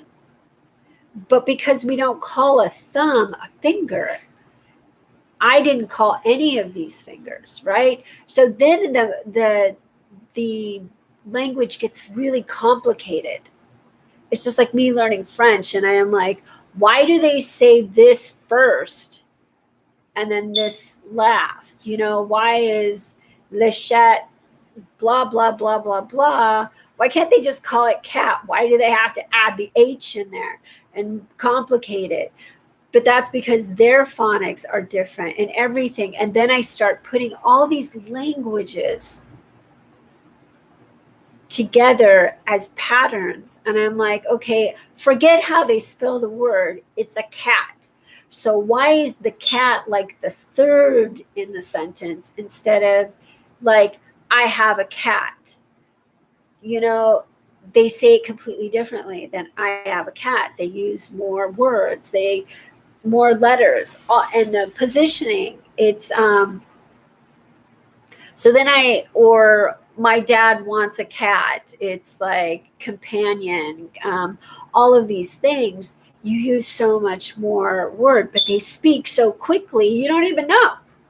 I'm like, damn, here I am studying French, and I'm just happy that I'm learning the proper way to speak it, even though I can't pronounce it. But like writing, I'm actually probably going to be a much better writer in French than I am in English. And that's because their language is more complex than ours. And the thing is to me anyway, but as far as speaking the English language, I know how the universe works within the English language. I can explain it better than most people can write it. You can be a professor of English literature, and I can still explain physics better than a professor of physics. And so if I'm listening to a lecture in physics, I'm like, yeah, that's right. No, you excluded yourself from the equation, dude. So in 1963, all of these things were happening. But then you'd have to go back to when I was Isaac Newton. Now, Isaac Newton began this stuff, but Isaac Newton had to experience physical realities of the things he helped conclude. So if his theory was used and someone used his theory to create a bomb or to create a train or to create anything, I would experience being called things if anything negative occurred in those occurrences. Like, say I'm feeling really sick one day and I'm like, dang, I don't feel so good. I'd go back in history and see what happened. What did Isaac Newton invent that day? How was that impacting the world? Blah, blah, blah, yada, yada, yada. I'd have to go and I would look at that day, and then I would say, oh my gosh, that's why that person showed up in my life today. That name is the same name of the street he was on that day. All of these things tell you a story, and you get the option to speak any way you wish to speak. However, if you put yourself in the presence of people that will judge you, and you know they're going to judge you, and you say, I don't care if they judge me, I could care less if they judge me, then you're putting yourself in the position to pay for that judgment, and then they will pay for whatever occurred through the judgment as well. So for me and these physicists, I'm very resentful of them. I'm really resentful of them, mainly because they're all writing these books. I'm like, no one's paying me for this, but they're all writing these books. They're all making a profit, and they think that they're the smartest ones. And I'm like, dudes, I didn't even graduate from high school. I understand physics better than any of you. So that is going to create a wall of resentment between a bunch of male physicists and myself, because I'm just some lady that was Marilyn Monroe, that was Isaac Newton, that was many other people and many other animals. And here I am teaching physics from my living room's bedroom. I've turned it into my bedroom, and my son's room is now where we store clothes. And I am that cliche that lives with 2 of my once 6 cats and my dog. And I spend a great deal of time with my granddaughter. I spend a great deal of time creating, working. I'm trying to figure out ways to make a living without being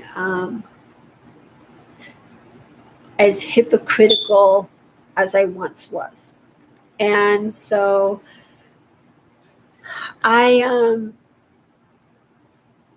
art it tells stories. And like I said, I paint things before they happen.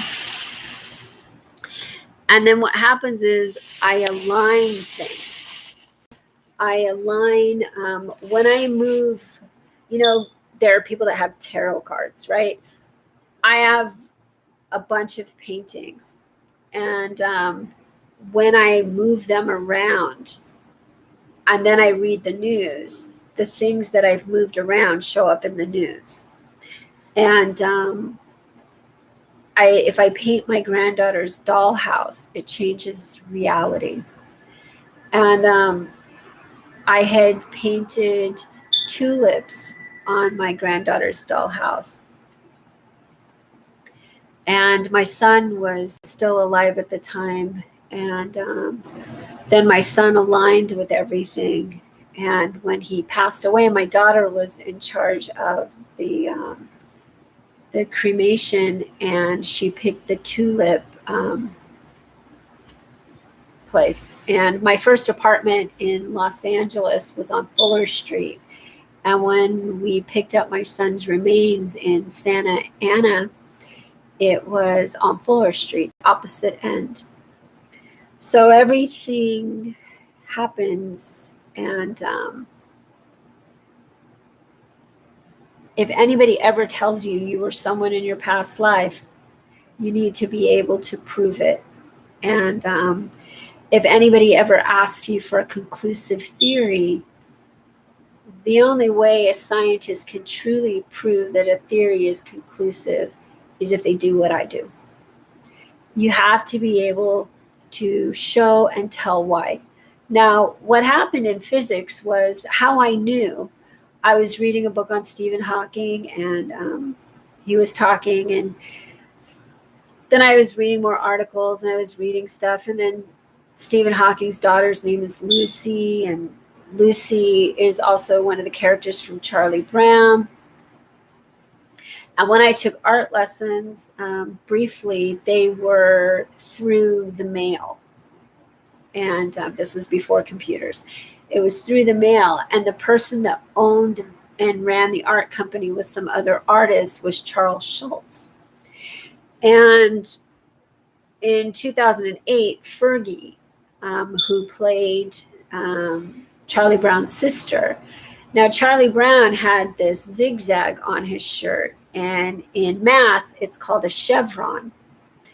And so these words, these shapes, whatever a scientist names, you look for the scientist that actually named whatever. If it, like the scientist that named the Rhinolophidae, all of these people were other people before they were this person. However, they were also animals. And so, like, Hitler wanted to be famous. He wanted to be an artist, and they wouldn't let him become an artist. And then his mother passed away, and then he just lost it. However, what people don't know about Hitler is before he was Hitler, he lived at the bottom of the ocean. And in the Jewish world at the time, believed that the fish at the bottom of the ocean were not good enough to eat. And so then when you start saying one life isn't clean enough, but another life is good enough to eat, then you come back as the animal, and or you pay for your sin as a human. And then you come back as the animal that you judged. These are realities. I myself know that my lives are not going to be perfect. And based on the things I've done, I have future lives that people will pity me and say, oh my God, that I can't believe that happened. Like say the guy that gets shot by the police officer unjustly. Now, when that guy dies and the family sues, they end up with a bunch of money. What happens is that guy that is their family that got killed by the police officer was in a former life someone who killed someone unjustly. And so he would come back to face that crime. However, the family, the person he killed unjustly, he was born into their family, the family, and they're going to get the money now that they never got in the past life. That's what happens. And then it just keeps going back and forth. So if someone dies and you sue and then you get a lot of money, next lifetime you have to pay that money back. And so we all have to pay it back. Like Marilyn Monroe was being sued when she died for $750,000. When I bought my house was $799,000. My ex put over $300,000 down on the house. Then I still owed X amount. Then I took a loan out on the house. I restructured my thing. I took money out and then had to pay a different rate. the first thing I got fixed was my fireplace. I got my fireplace fixed, and because the flue wasn't working or whatever. So I got that fixed because I was afraid my cats would try to go up there, and if I ever wanted to light a fire. I never had a fire one time. I never lit a fire because I was afraid of fires. And I didn't want my pets or my children to ever get burned. So then I fixed the wiring in the house, and then I bought some luggage, and then I went to Canada. Now, all of these things I did created a shift in my reality, and they changed the reality of my children. So, but when I sold my house, I was forced to sell my house, and my ex and his lawyer, her name was Marilyn Jean, and Marilyn Monroe's name was Norma Jean. So that tells me she's someone from my past life, and she was meant to make money off of me. So my ex was paying her a lot of money, and my ex was paying this other woman who used to be married to Kelsey Grammer. It was his second wife, Leanne, and then she became a private investigator. So all of that angst she had, she brought on to me, and she was kind, and then she was judgmental. However, it was the same kind of verbal communication I had with my ex. I was kind, and then I was verbally obnoxious. And so I had to experience what my ex experienced, only he hired someone else to say to me what he couldn't say, which means he won't be able to say those things to me. Now, he sued me. Well, he got a restraining order against me because I had written a letter to his family saying that this is how God works, because the mother was preaching to me how God works. She's like, keep your enemies close. I'm like, whatever. I just apologize. Just accept my apology. I never want to, just please. So what happened was I got a restraining order 31 years to the day we met. We had court on February 7th. And that was the year that in 2018. And that was the year Stephen Hawking passed away right after. Stephen Hawking passed away 7 days later, and then my son ended up in a coma on my mother's birthday that same year. All of that stuff was aligned. So this tells me that my ex will face these consequences, and so will his family in their next lives. And there's nothing they can do about it. It's already done. And I was just trying to tell them to stop being judgmental and stuff. But they went the other route. So what happens is a restraining order is something you do when you fear for your physical well-being. My ex has no reason to fear my, I was never physically abusive to him ever. And so, but his wife was, and his girlfriend had just told me not too long before that she'd beat him up. So if you tell me you beat someone up, and then God's sitting there like teaching me, and I'm in a courtroom and I'm the one getting in trouble just because I'm saying you need to stop doing this to people, the universe has other plans. Now, I know my son wanted to be a famous celebrity designer. So my son was born into a family of one of the most famous models in the world. So there he is with his fashion world. Now, but he's also with the mother that gave birth to him. She was Jackie Kennedy, and Jackie Kennedy wanted to be a model, and her father told her she couldn't be a model. So there she was born to experience being a model. However, a model will have to face those judgments in her next lifetime. Like, this model will be physically imperfect in her next lifetime. And she will face everything. She will pay for the energy of how other people feel in her presence. And so these things become reality. Now, when it gets very detailed, every single thing has to be accounted for. So like Jackie Kennedy married Aristotle Onassis. And so he was a Greek shipping tycoon. So I know I have that demographic. But then Princess Diana, she was in love with a doctor from Pakistan. And he was a heart surgeon. And remember, Diana's heart shifted in her chest, and she died at a different time of day. She didn't die with Dodi. Dodi died instantly, and Diana died later. So in this lifetime, Diana was in love, truly in love with someone from Pakistan, and she wanted to be loved by this person. So in this lifetime, Noah wanted to be loved, truly loved, and he was the most loving, just loving human being. And but he had a drug addiction.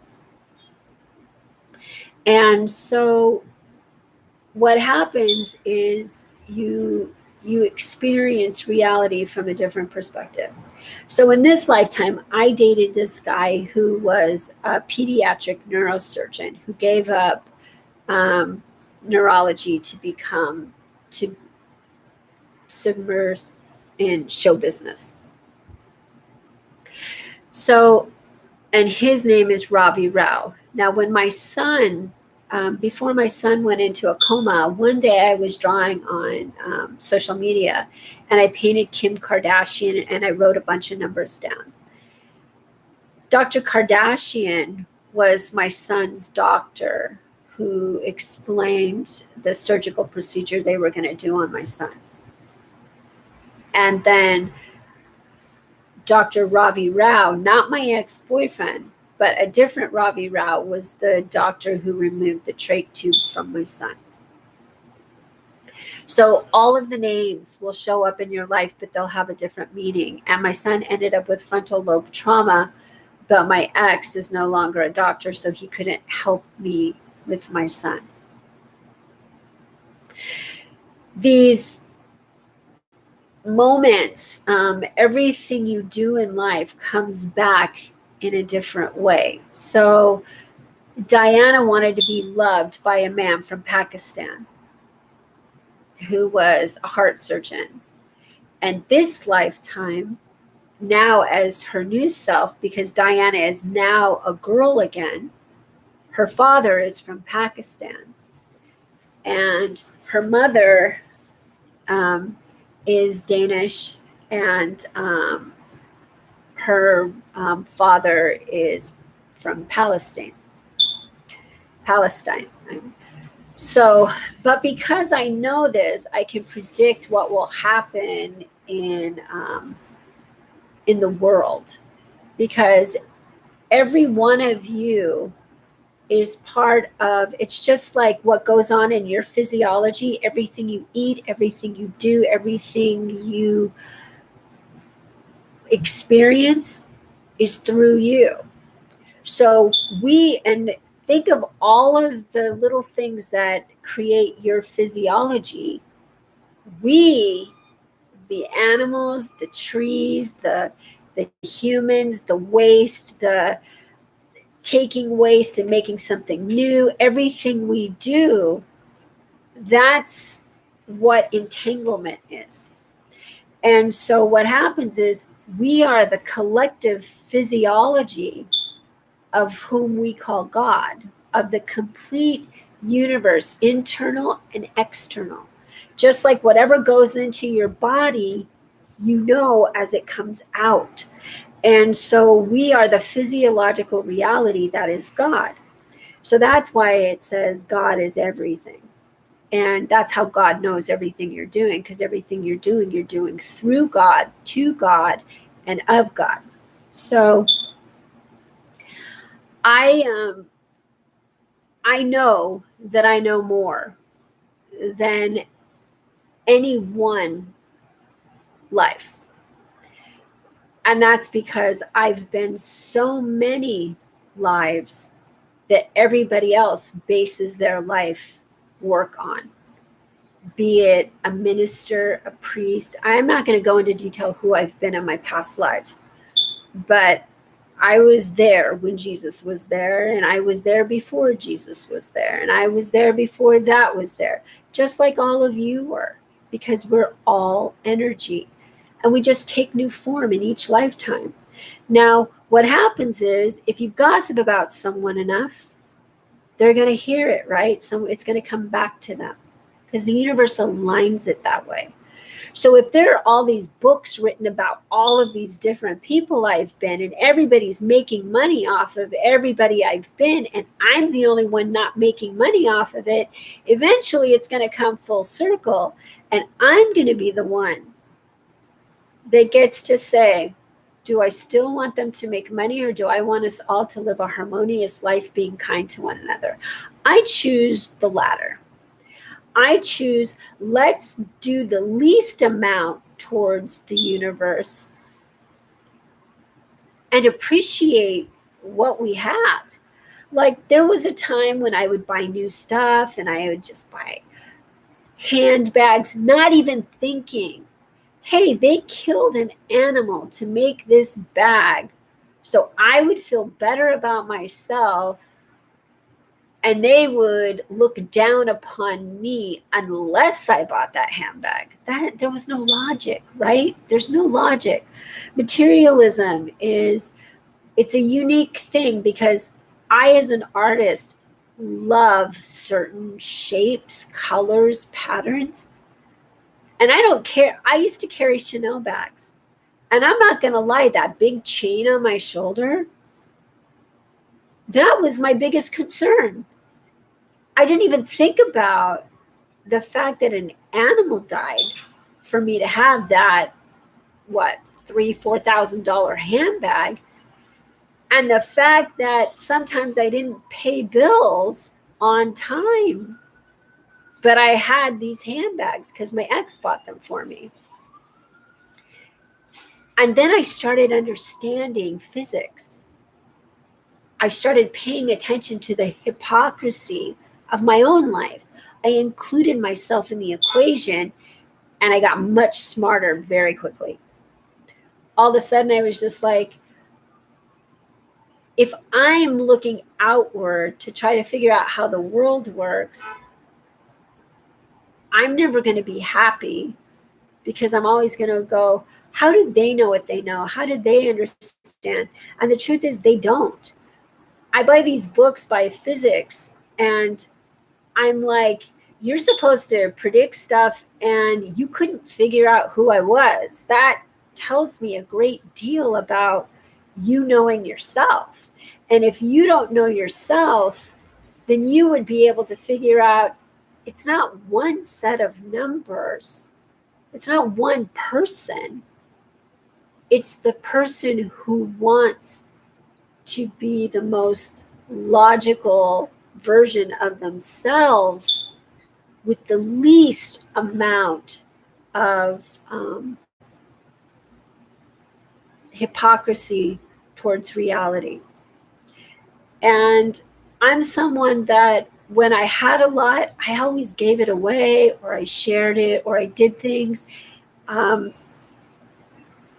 always just wanted peacefulness. I wanted a reality that wasn't hateful towards anyone or anything. But when I started writing down this theory, oh man, my life, I would hear fire engines all the time. Someone fell off of our roof. I would hear, not the roof, but the fifth floor, which my children were born on the fifth day. And the young lady that fell from the building on the fifth floor, I painted her before it happened, but I painted her as me. And then I painted dirt on her face, and then the girl fell from the fifth floor that night. And then my son passed away. Now, these things are reality, and her name began with a K, and my son's new name begins with a K. So even Princess Diana, they called her Lady Di. And that meant someone had to have said to her in a past life, hey, Lady Di. Everything, every name is something you've heard. Every word is something you'll experience. And the letters in your name form the letters in your next name based on your first, middle, and last name. They tell you how you're going to die. They tell you everything. Now, my name is Tonya, Tonya, a Tony. What a Tony Award. Why would you get a Tony Award? I have no idea. However, that means someone's going to try to portray me, only they won't, because I don't give permission. Once I write this theory, once it's concluded, and once someone's going to say, we want to make a movie about this, I'll be all, no, you don't, because you're going to die. And not only will you die, you'll be born to have me as a child, and I'll inherit all your money at some point in time. Whatever, and it won't be pleasant, because what happens is I don't ever want people to feel bad in my presence. I don't want someone to be jealous. I don't want to be mocked. I don't want to be judged. I don't want to mock. I don't want to judge. Like today, I was trying to come up the stairs with my dog, and see, my dog was Michael Jackson. What happened when Michael Jackson went into a large crowd of people? Everybody, oh, Michael. So now my dog's like, she's like, get the hell away from me, unless she knows I trust them. If I trust them and I'm communicating with them, she knows I'm protecting her. And so she doesn't need to, right? So I'm walking up, and then I tell this guy, fuck you, you're going to die, you fucking asshole. And I don't know why I'm saying it, because I don't really care if he lives or dies, but he was just rude. I said, can we go by? And then he scooted over a little bit. I go, could you scoot over a little further? Because I need to take my dog up, and these masks, all this stuff. I remember Michael Jackson used to wear masks. So all this stuff goes, and you know what? He goes, that's your problem. And then he pulls out, and I go, no, dude, you're just a fucking asshole. You're rude. And he pulls out a can of mace, and he's like, I got this to protect me. I go, you're going to die, fucker. I'm going to kill your soul's energy. I fucking hate you. The fact that he pulled out a can of mace means this man's walking around with negative energy, and my energy knew it. Now, in a past life, he had to have fucked me up somehow. And I was aligned to fuck him up today. Now, I know that if I say someone's going to die, someone's going to die. Now, what's going to happen to him is his physical may not die. But whatever the reason is for him carrying that mace, that's going to come back to him, and something about his soul will die. Now, say he lost someone and doesn't know that that person is now a dog or something, and that person is getting ready to pass away. And so he's extra angry and fearful right now. So he's walking around with his mace. Fuck you, I'm going to fuck you up. See, when I'm walking, I'm thinking, I read online that to protect yourself, if dogs are like going at it, to throw a coat or a blanket on the dogs and like pull them away from each other. But I live in LA, and some of these fucking people don't believe in the leash laws. And I wish all of us could just go out. But our dogs never said, hey, I want you to hold me up in a house, and I want you to boss me around for the rest of my life. See, we think, oh, the dog's like gets whatever they want. And then when I started thinking that way, I started feeding my dog differently. I started treating my pets a little differently. I started I treat them like I treat myself mostly. I mean, my concerns are for everyone to have a place to sleep. Now, the thing is then it goes back to when my son was using. And I was living with my daughter, and my daughter was like, and rightly so, I don't want drug use around my child. And I am like, I totally understand that, but that's my child, right? And you have to respect that I'm his mom. She's like, well, then you don't have to be here either. And that's a whole different thing. So there I am. And by the way, Marilyn Monroe was being sued for $750,000. And then I ended up with almost $50,000 from the sale of my house. So I bought the house for $799,000. So the $750,000 that Marilyn owed when she was being sued when she died, and then remember she died, and she died in the house that she lived in for 6 months.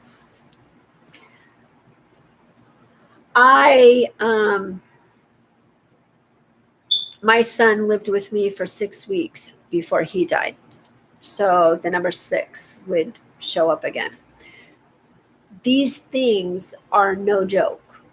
This stuff, and we lived in our house for 9 years, and my son died in the 9th month. And our address was 2242. My son died at the age of 22, and the number 24 is when my daughter will give birth. His mother, I got my divorce when I was 24. All these numbers tell you why everything's happening. It's a language. So the number 24 would tell me departure or coming together. And it tells you everything. And then you would have to look at the names. Like Jerry was the name of my ex-husband, and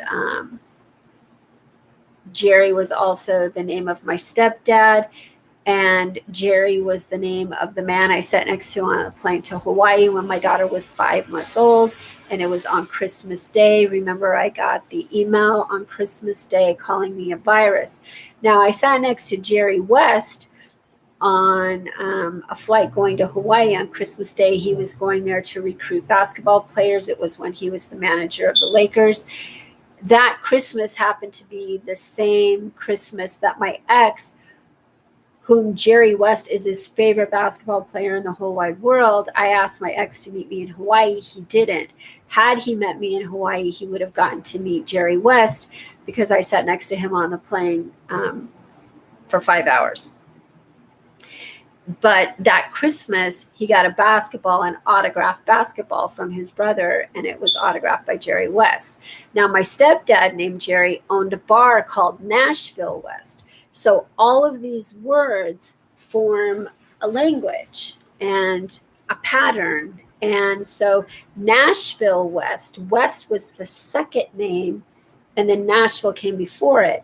Now, all of these things that we learn, it's physics. And for me, I am learning physics on my own. I'm learning just like Isaac Newton created math. I'm creating an understanding of how I understand math. I didn't create this math. This is all the collective of humanity. I'm merely an observer who wants peace in the world. So I'm not going to take credit and say, I'm some fucking brilliant scientist. Not me. I wanted a couple of things. You know, when I used to pray, I would pray for everyone. And I prayed very intentionally. I would pray that people were able to go to sleep and feel safe and feel, you know, they wouldn't be hungry and they wouldn't be fearful of any kind of negativity. And That's what I ended up with. I don't fear anything. I get scared of things, but at the end of the day, no matter what comes at me, I know it's something I did and it's my turn to pay for that sin. So that's the hard part. However, I do fear for humanity because humanity thus far isn't that evolved. And this is my sin to pay. And because I know who I was in my past life, and I don't go around boasting about who I was and what I am and what I'm capable of, I want peace. I want kindness. I want thoughtfulness. I want the least amount of hostility. But yet, what happens when you're trying to cure something? Like if you're trying to break a fever, right? You sweat it out and all of a sudden it's gone. If you're trying to cure someone of cancer, they give them all of these chemicals, and which makes people sick. It's just like me trying to heal my soul. I have to experience how it got to be this way. And so I've learned about God. Now, you have a lot of people out there making a lot of money off of God, and don't trust them. I don't trust priests. I don't trust ministers. I don't trust anybody that has a building that doesn't allow the people that pay to go there live. Like, if you're donating money to a church every month, and say you make $40,000 a year, and you're donating $1,000 to a church, that's a lot of money compared to what you have. Now, if you donate $1,000 to the church, and you have a child and they're a drug addict, and your child says, "Can I have $1,000?" and you're like, "No, I'm not going to give you $1,000." The universe is going to show you that the $1,000 that you gave the church was used to spend on something you don't value. Maybe the minister or the priest, you're going to find out that he's been spending money on prostitutes or abusing people, or maybe your child is doing drugs because they were abused as a child by a family member or something. You're going to find out something negative. And so always choose your child, because your child is a reflection of you. And what happens is, if you help your family, if you focus on your family, things start making sense. My son and I, Marilyn Monroe died of a drug overdose. And so I would be born to experience what it feels like, because Marilyn Monroe's mother was left behind, and I would experience what it felt like to lose a child to a drug overdose. Marilyn Monroe's mother died 22 years after Marilyn, and I gave birth to my first child at 22, and my first child I gave up for adoption. And then after I got the cats, and then in 2008, when they built that computer to find my numbers, they're not just my numbers, though, they're many people's numbers. What they were doing was trying to find the person that would explain how the universe works. And they were so detailed, they said that this person would explain how the universe works by telling stories. not by math, but by telling stories, which is exactly what I did. And that's what I wrote Stephen Hawking. I'm like, hey, I know how it works, blah, blah, blah. These are the numbers. And then he concluded that he was right. He didn't even include me. He didn't say, this fucking person's brilliant. Now I want to know how she knew she was her.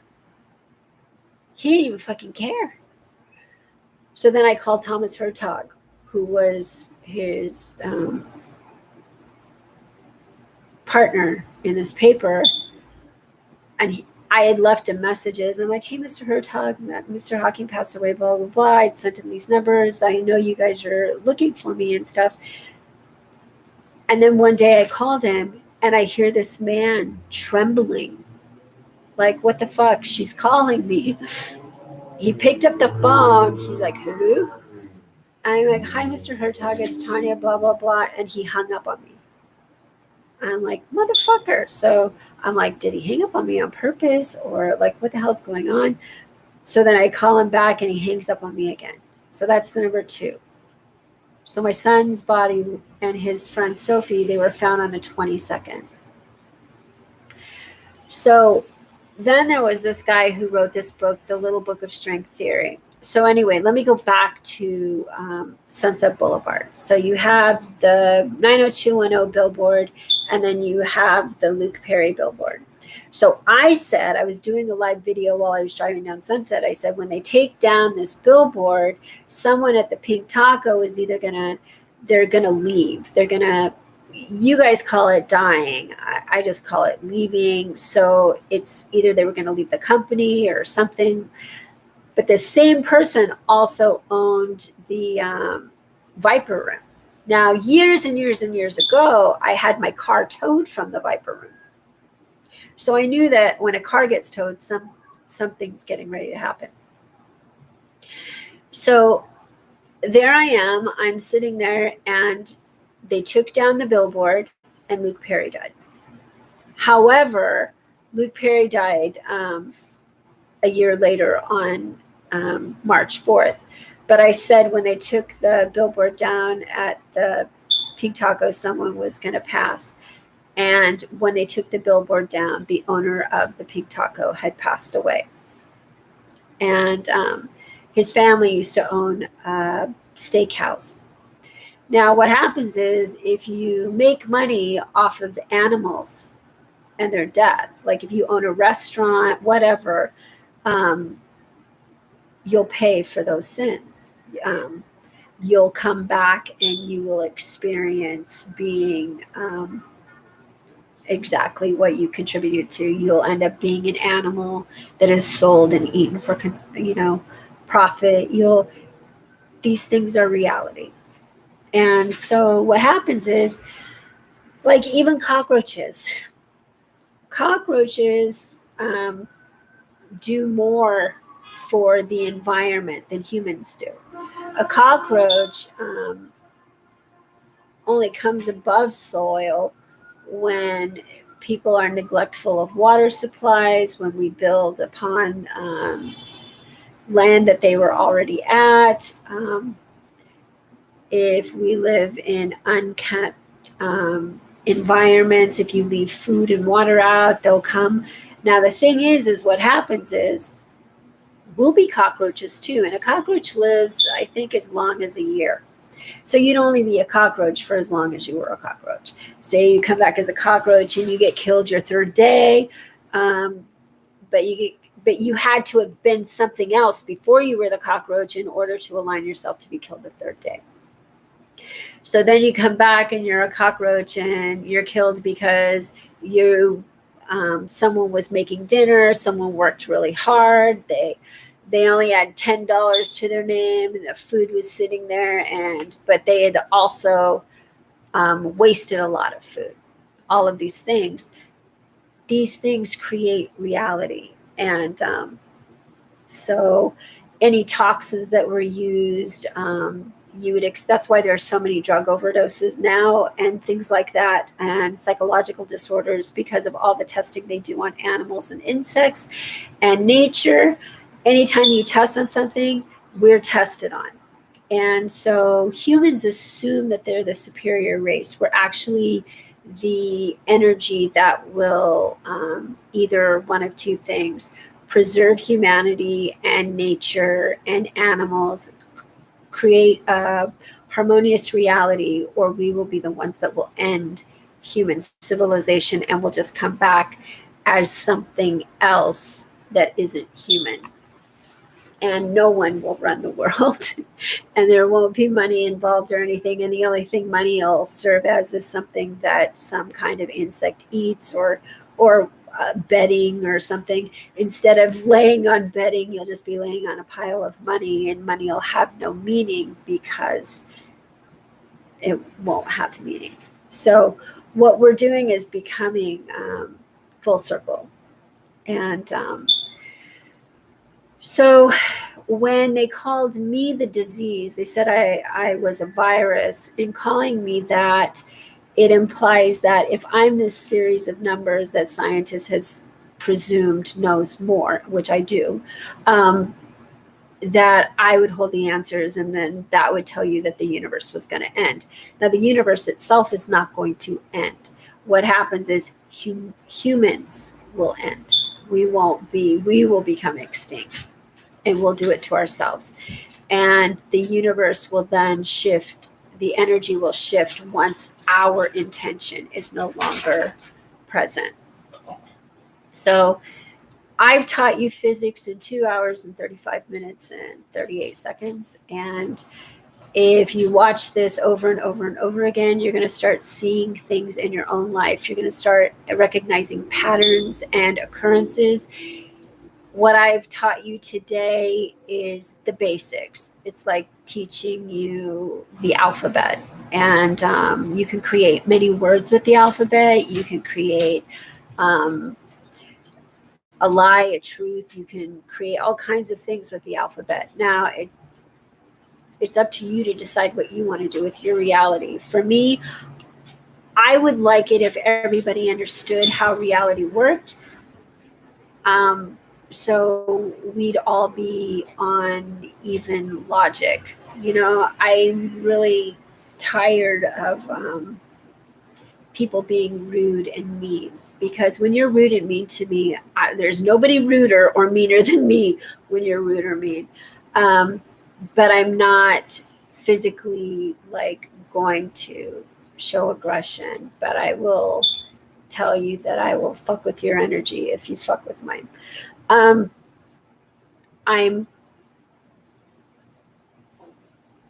trying to just be a good person. I clean houses for a living. I paint, but I never sell my artwork.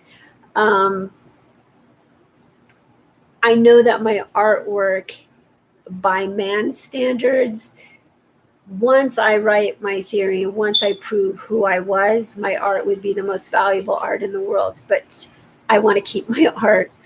And I think about it all the time, and I'm like, my art is my stories about my children. And so because I know who my son is now, I would want my art gifted to her. Because when she was my son, she really loved my art. And that stuff gets me emotional. But I've learned a great deal. And my son, whom I saw get married when he was Diana. And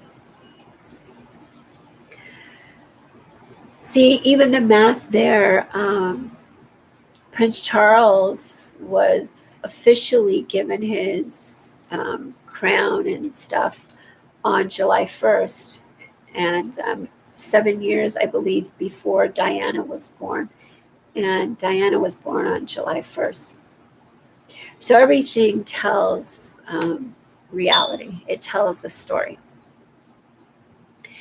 And depending upon what you ask the universe for, it creates your reality. And if what you ask for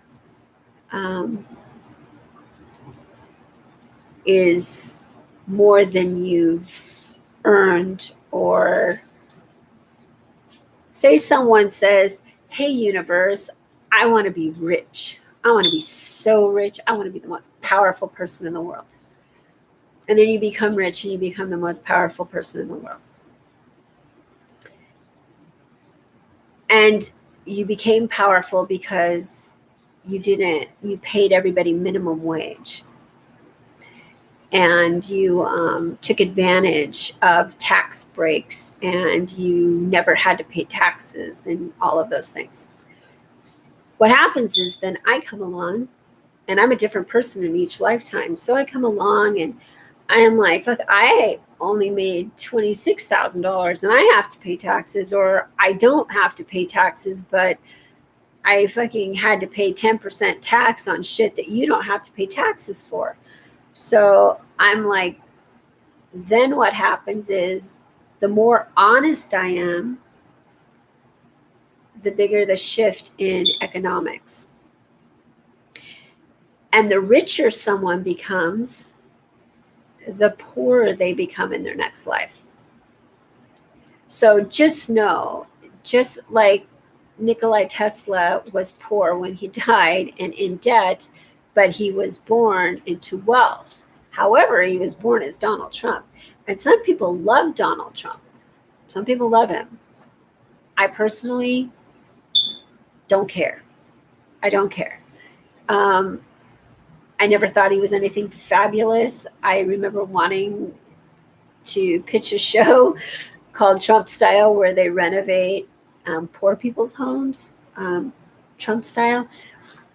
But I never did. But that also tells me that he was related to me in a past life. And but I also, and then I tweeted that he was going to lose someone very important to him. And then right after I did that, his brother passed away.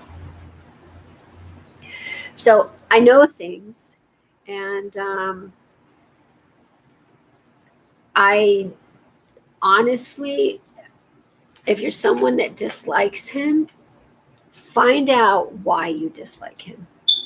And then you're going to find out how to fix your own life. You're going to find out how to be peaceful in your own life, because you don't know him and he doesn't know you. And the reality is, my son, whom is now a little girl, doesn't know me anymore. I know her soul, but she doesn't know me anymore, just like I don't know Marilyn Monroe's sister. And I don't, if I saw Marilyn Monroe's mother before she passed away, I wouldn't have known. I wouldn't have known anything. So what happens is, the people that are left behind, that are left to pay for that sin, the people that are reborn are experiencing life from a different perspective, and they don't remember you, but they take your energy with them. And so if you're sad and depressed, they'll experience moments of sadness and depression. If you're happy, they'll experience, it depends on why you're happy and why you're sad. Are you sad because they don't take out the garbage anymore? Are you sad because you don't have anyone to talk to anymore? Are you sad because you took them for granted and now you don't? They would experience that energy based on why they didn't talk to you, why they didn't take out the garbage, why they took out the garbage. Did they resent you when they took out the garbage? All of these things create your reality. All of it creates everything. So for me, I see my son as Albert Einstein. And I see my son as Princess Diana. I see my son as Noah. And I see my son as who she is now. And I love all of them. And like my son's last name, Noah Gray Harris. And Princess Diana, her son, his wife, Harry, gave his first son was born to his wife Meghan, And my favorite movie of all time, it used to be my passcode. It's not anymore, so nobody can use it. When Harry Met Sally. Meg Ryan played Sally, and Billy Crystal played Harry. Now, Prince Harry's real name isn't Harry, it's Henry. So, but you have Harry and Meghan. And now it'd be like anarchy, turning them back around. And look what happened. They left the palace, and now there's anarchy. But Prince Harry was 36 when Noah died, and Meghan was 36 when she gave birth to Archie Harrison. Now, what is McDonald's called? The Golden Arches. Where are Marilyn Monroe's handprints? In front of McDonald's.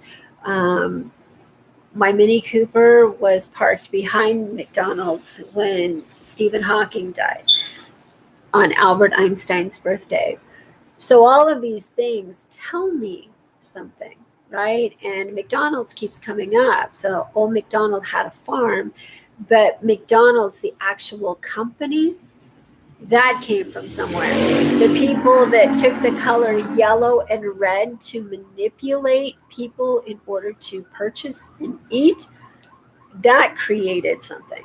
So anyone that took the color red to create paint, to whoever started profiting from selling red paint or yellow paint or any of these colors, what happens in nature, say you see a bird and the bird is a certain color.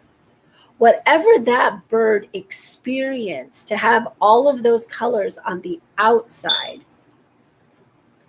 human beings took and they started making likenesses. What did God say? Make no likeness of above or below. That means don't paint anything, don't take pictures, don't draw, don't do anything, because you're manifesting it. And then you have a bunch of religious people and they're like, oh, witchcraft, blah, blah, blah, blah, blah. And I'm like, everything in life is witchcraft. Everything, if you consider witchcraft manifesting a reality. Now, if you intentionally do something to create negativity and you happen to get what you're like, I did a pincushion and I want this person to die, blah, blah, blah. That means every time you pull out those pins and you go to sew something, and you might be sewing it for your child, or you might be sewing, you're taking that energy and you're passing it through your family. You're taking that energy and it will come back to you and it will eventually kill you. And then in your next lifetime, you'll have to face what you did. Don't practice witchcraft. Don't practice negative things that you're trying to hurt people with. Even me, like, I love to paint. However, I'd rather not paint when I'm in a bad mood. I'd rather not, because I don't want to manifest negative things. Now, what I'm doing when I paint most of the time, I'm just sitting there and I'll just do a lot of dots. I'm like, And you know why? Because someone gave me a lot of dots around my face called pores and blemishes. So I'll just do that. And then I create this reality. And all of a sudden, everything I was sitting at the park in Echo Park. And this was a couple of years ago. And I painted a giant swan.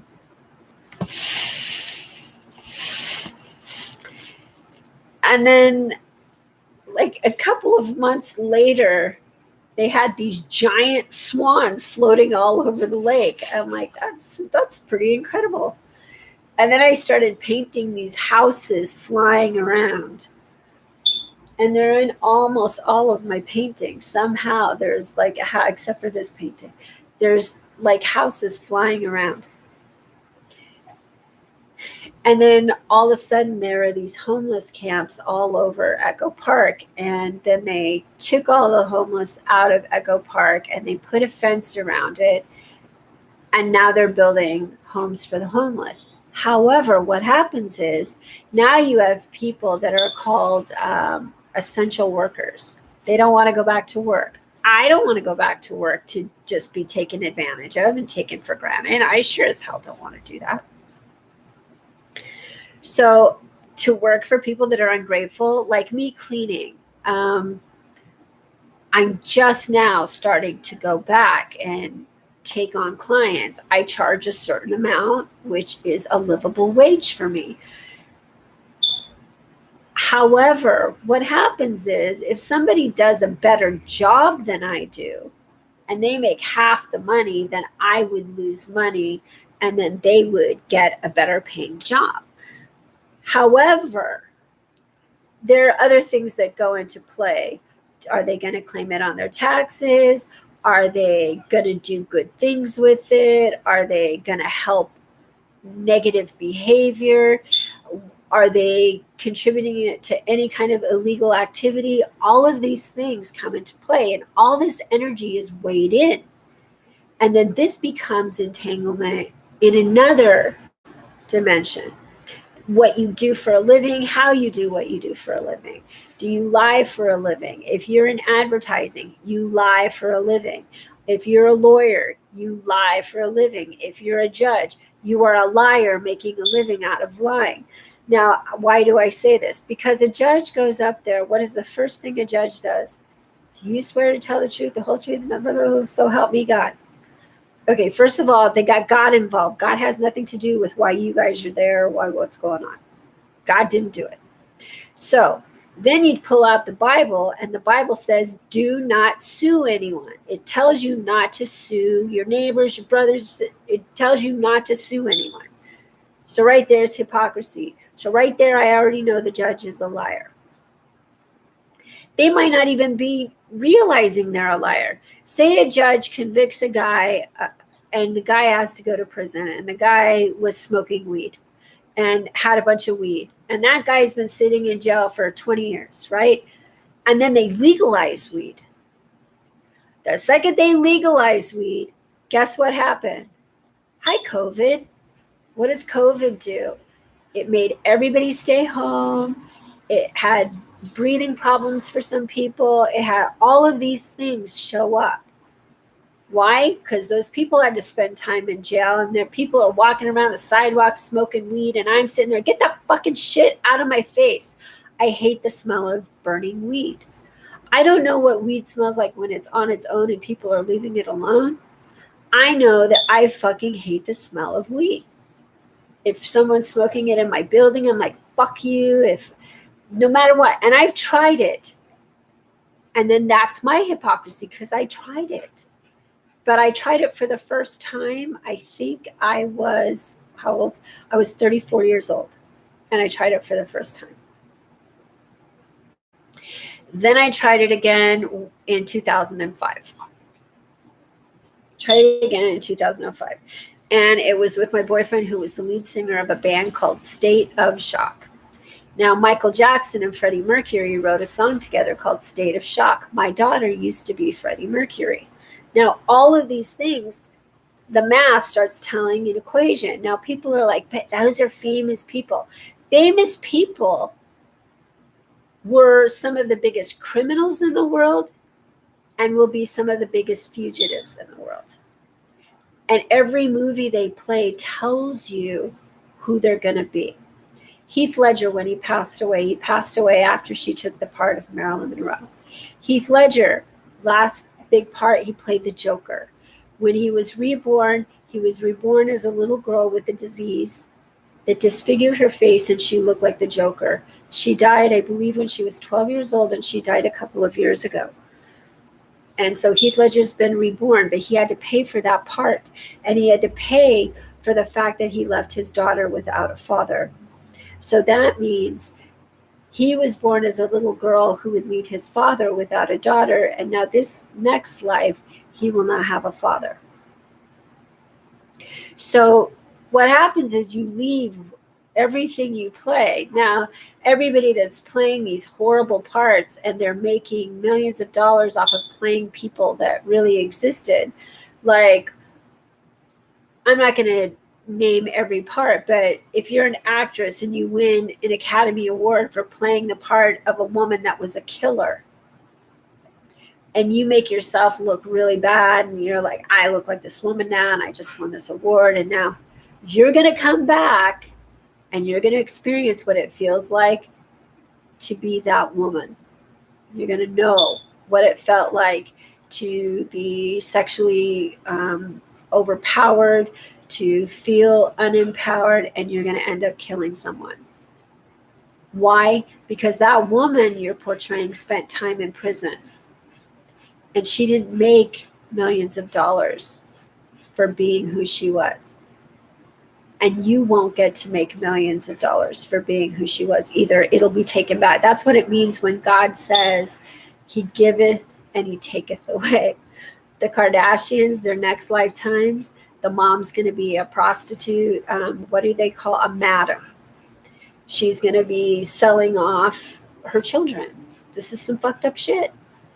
This is fucked up shit. She has no idea. She's just living at large. She's like, show the boobs, girls, show them. Marilyn showed hers off, and then I ended up with fake ones that I wish I never got. And I don't wear low-cut shirts. I don't dress. I can't stand bras. Marilyn Monroe loved bras. I can't stand them.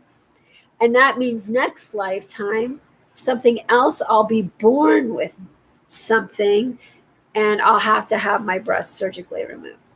I'll probably have breast cancer next lifetime, or this one. I have no idea. I just know that I will end up getting what I want and paying for the sins of making other people's husbands lust after me in my past life or this life. I will pay for those energies. And so every man will be a woman, and every woman will be a man. So if a woman's out there going, we have the right to do what we want to our bodies, blah, blah, blah, whatever you say you want to do, you're going to come back as a man who does exactly what you thought it was okay to do to yourself. This shit's not a joke. It's not funny. It's not cute. It's science. It's life. It's reality. I see people going out there going, oh, practice the law of attraction. You manifest. Does anybody listen to that lady? The first thing that happens in her book is she's talking about her parents died. I'm like, okay, that doesn't sound pleasant. And then she found the law of attraction. And then all of a sudden I'm reading about all these other people and with the law of attraction, and I'm watching their lives like shift. And for me, once I stopped trying to make money off of this knowledge, my life got more peaceful. I had told a friend who practices the law of attraction that he and his spouse make money doing this stuff, and they had written books, and I bought their books. And one day I wrote him and I said, something dark is coming after your family. And he's just like, I'm God and I'm powerful, and you don't have permission to talk to me anymore. And you don't have permission to talk in MySpace. Now, this is the same friend that right before MySpace closed down, the universe showed me to take down my blogs. I took down my blogs, and then MySpace closed down. So, and I recently shut down my Facebook. So that means something's getting ready to happen with Facebook. Now, and when I told him his father passed away. Now, I'm not trying to wish bad things on people. I just know by what they say, things happen. And I know exactly why my son passed away. And I know the things I said. I know the things I did. I know the way I behaved. I know what he said. I know what he did. I know why everything was the way it was. And for me, I want every soul, every part of reality to experience a balance of understanding why bad things happen or uncomfortable things happen, and learn to be more respectful of one another through our experiences, and to stop judging. To judge is to shift reality. Don't judge anybody. If you judge someone based on their looks, their class, their color of their skin, the color of their hair, their body shape, how they smell, how they think, how anything, you yourself are going to know what it feels like to be them. If you don't like someone because of their ethnicity, you're going to come back and face that ethnicity. Me, myself, there are certain types of music I can't stand unless I'm out socializing and I'm prepared for it. There are certain kinds of food that are I find hard to understand. But then an animal is an animal is an animal. However, say I won't eat a certain kind of animal because I don't like if I don't want to eat lobster, it's because I didn't really know that they boiled them alive and stuff. I'm like, I fucking wouldn't wish that on anybody, right? I would not wish that on anybody. So as much as lobster tastes amazing, and that's hard to acknowledge because there's something within me. Maybe I'm going to be a sea creature, and to eat a lobster is going to be something totally different when I'm a sea creature. But if I say I don't want to eat lobster, I don't want to do these things, I may come back as a sea creature that only lives a very short time because I won't be able to eat anything. And it will be because of something else, some kind of disease I have, or some kind of something. There'll be a reason. Everything that's occurring, there's a logical explanation if you start using logic. Don't use the difference. Don't say a lobster is less than me. It's not. I will be a lobster. You will be a lobster. It's how you interpret the reality.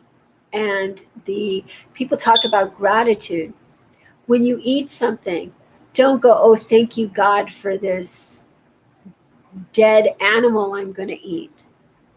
Because God will go, why would I kill this animal so you could eat it? Okay, then we'll just kill one of your family members and it'll come back as an animal. And then let's see if you're so thankful for this meal. Because the energy of that animal is going to come through you. However, for me, it's out in the universe. I'm like, look, when I'm an animal, I only want to be aligned to eat whatever I would be willing to sacrifice being eaten for, right? So if I say to the universe, hey, animal, and it's happened, when I'm in your position, I don't want you to feel any animosity, any guilt. I just want you to experience what I'm experiencing. Gratitude that I have the insight to not thank God for taking a life, and not saying that I should be privileged to accept that life, but to say there are parts of me that are weak, both physically and emotionally, and this is the best I can do right now. and hopefully I evolve into being a different kind of energy, and I come back as someone who will have the wisdom to know how to eat properly, the least amount of whatever I need to eat to sustain a happy, healthy life that allows me to continue to learn about the language that is the universe.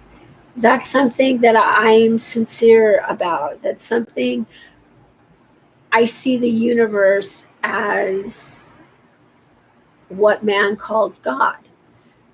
And so if I can learn to be more respectful of God, then I know that I'm learning to be more respectful of humanity and nature and all life. And that I understand that you never own a home. Let me explain how that works. The more houses you own, the more houses you'll live in. Only you won't get to live in them all at once, and it won't be the glamorous life that you think. It could be, you might be a nanny that lives in a lot of different homes. If you're a parent and you're like, oh my God, we have 20 houses. We're so fabulous. And I've got a nanny to watch my kids.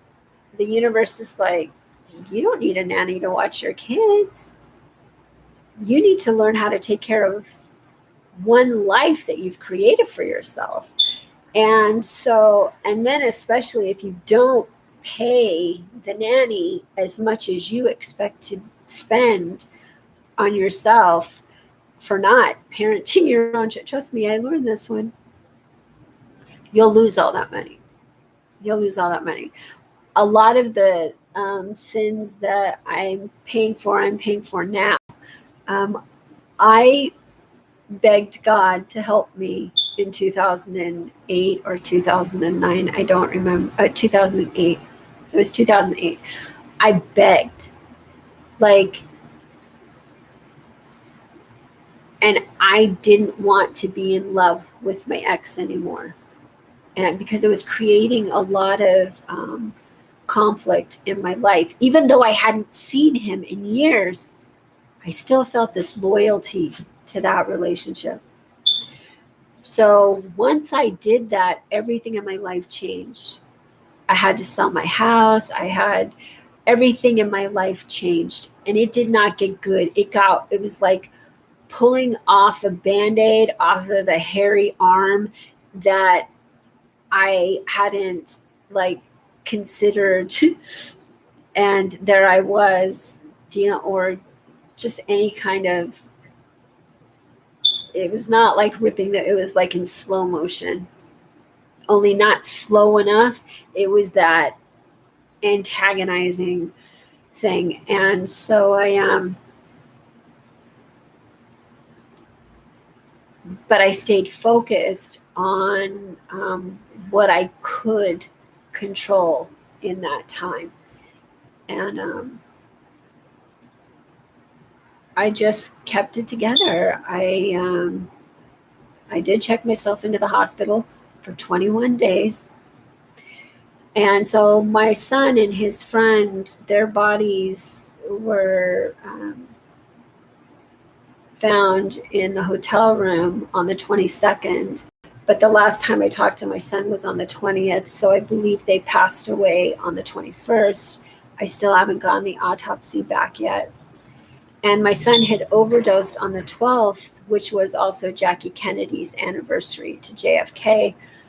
And the paramedics revived him.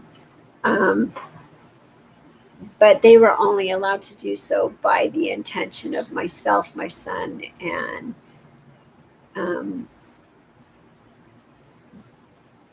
God showing me to get back to the apartment. Then on the 21st, which is the 12th and 12 and 21, you flip them over, right? So then the 21st was also the day that my son overdosed on my mom's birthday in 2018.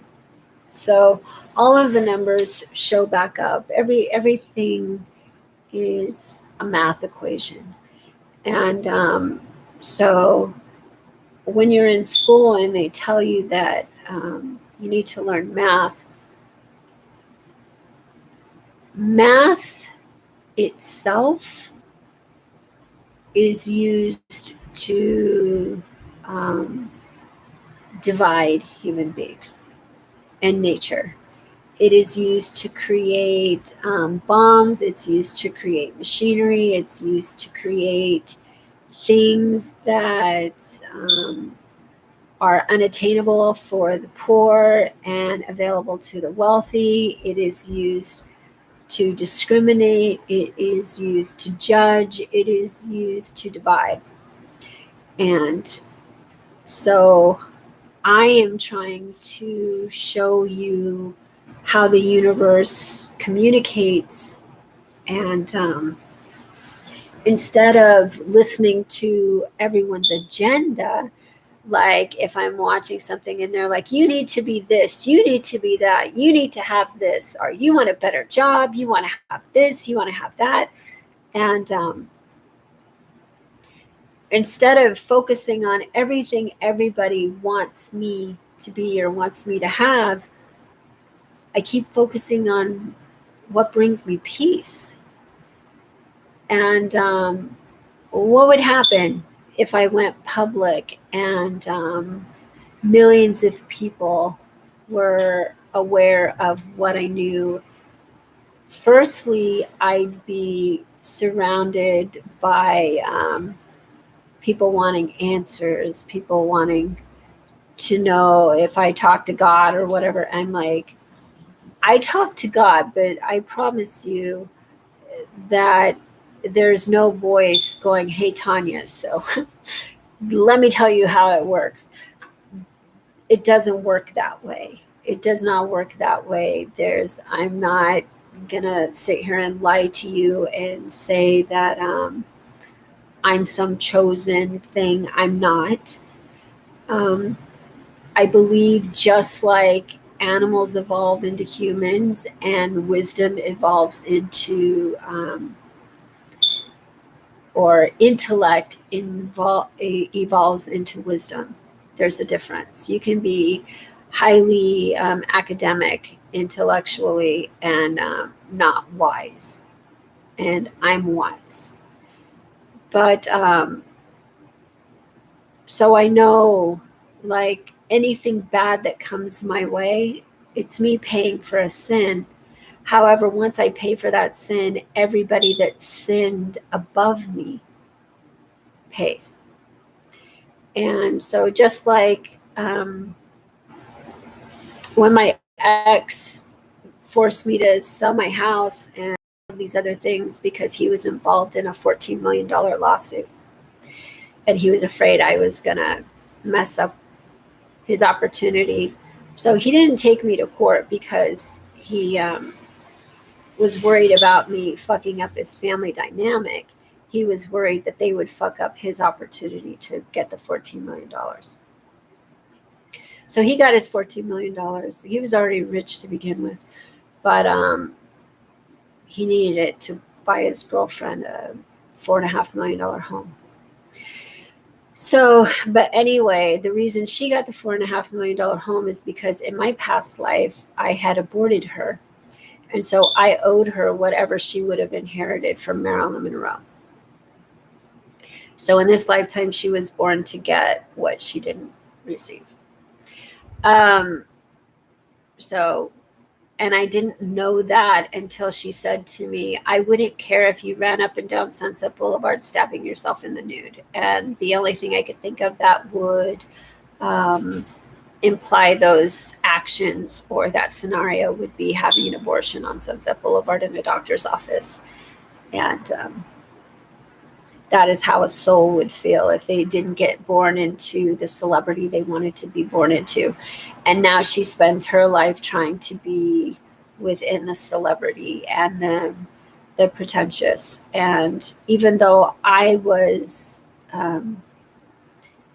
I know people that were famous in this lifetime. Most of them are Black.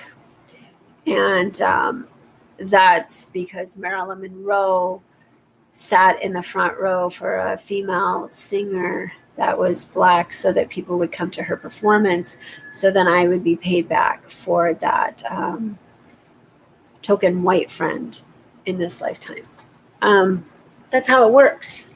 That's how racism works. That's how judgment works. That's how hypocrisy works. We all take turns. Not everybody that's Black will be Black in their next lifetime. And I guarantee that nobody that is Black today that talks about their ancestors being born into slavery, they weren't white. I mean, they weren't Black. Chances are they were the slave owners of their grandparents that were actually involved in that past lifetime. So what happens if you judge, you're actually judging yourself. That's the trick. If I judge someone for being promiscuous, if I judge someone for being over-sexual, then I'm judging Marilyn Monroe, and then I pay for those sins. If I judge two men living alone in a room all the time, like Isaac Newton and his friend, then I'm judged for even caring about someone's personal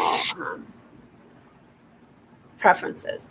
So I don't do that. Now, I get called judgmental by people because I just say things as it is. But the truth is I'm just saying it as it is. You can summon energy. Like if you're sitting there and you're like asking God questions, and you're like, and then I show up, and then all of a sudden I just start rambling on about something, and you're like, that's so fucking weird. I was just thinking about that. And I wanted to ask you because you said you know things. I'll just start blurting it out. And then chances are you'll believe more. It happens quite a lot. I just start rambling things, or say you stole something and you're feeling guilt about it or something, and I just start talking about people stealing stuff and how you pay it back, and how when someone steals from you not to get mad at them, and then all of a sudden someone steals from you and you don't get mad at them because I had come along and it shifted your energy. That just means that I'm going to pay for like tattling, kind of without tattling, but it also means that you are somehow aligned on my future path, and it was to bring the peace that I truly want for everyone. So it would give you peace. And these things in reality are consistent. You can't undo what you've already done, but you can make amends with what you've done. And so if you've wronged anyone, if you are intentionally seeking to hurt someone, just know you're setting yourself up. Don't try to wrong people. Don't try to intentionally hurt anyone. Like that guy earlier when I said I was going to fuck up his energy. At this point, I don't fucking care anymore. However, that pepper spray he's carrying around, he needs to not carry it around. It's just not if you're going to whip it out at people like and go, I got a can of mace. I'm like, dude, fucking, first of all, don't whip it out. Secondly, that's like a threat against me, my physical presence. It's the same thing I used to say about COVID. I said, COVID is like someone walking in a room with a gun and just fucking shooting. Only with the bullet, say you have 5 bullets in your gun. You know there's a chance you can kill 5 people unless a bunch of people are standing behind each other, and then it just like somehow kills someone. There are ways to kill more than 5 people. However, one person can have COVID and walk into a room of 1,000 people and kill 1 million people, because all those people can kill other people.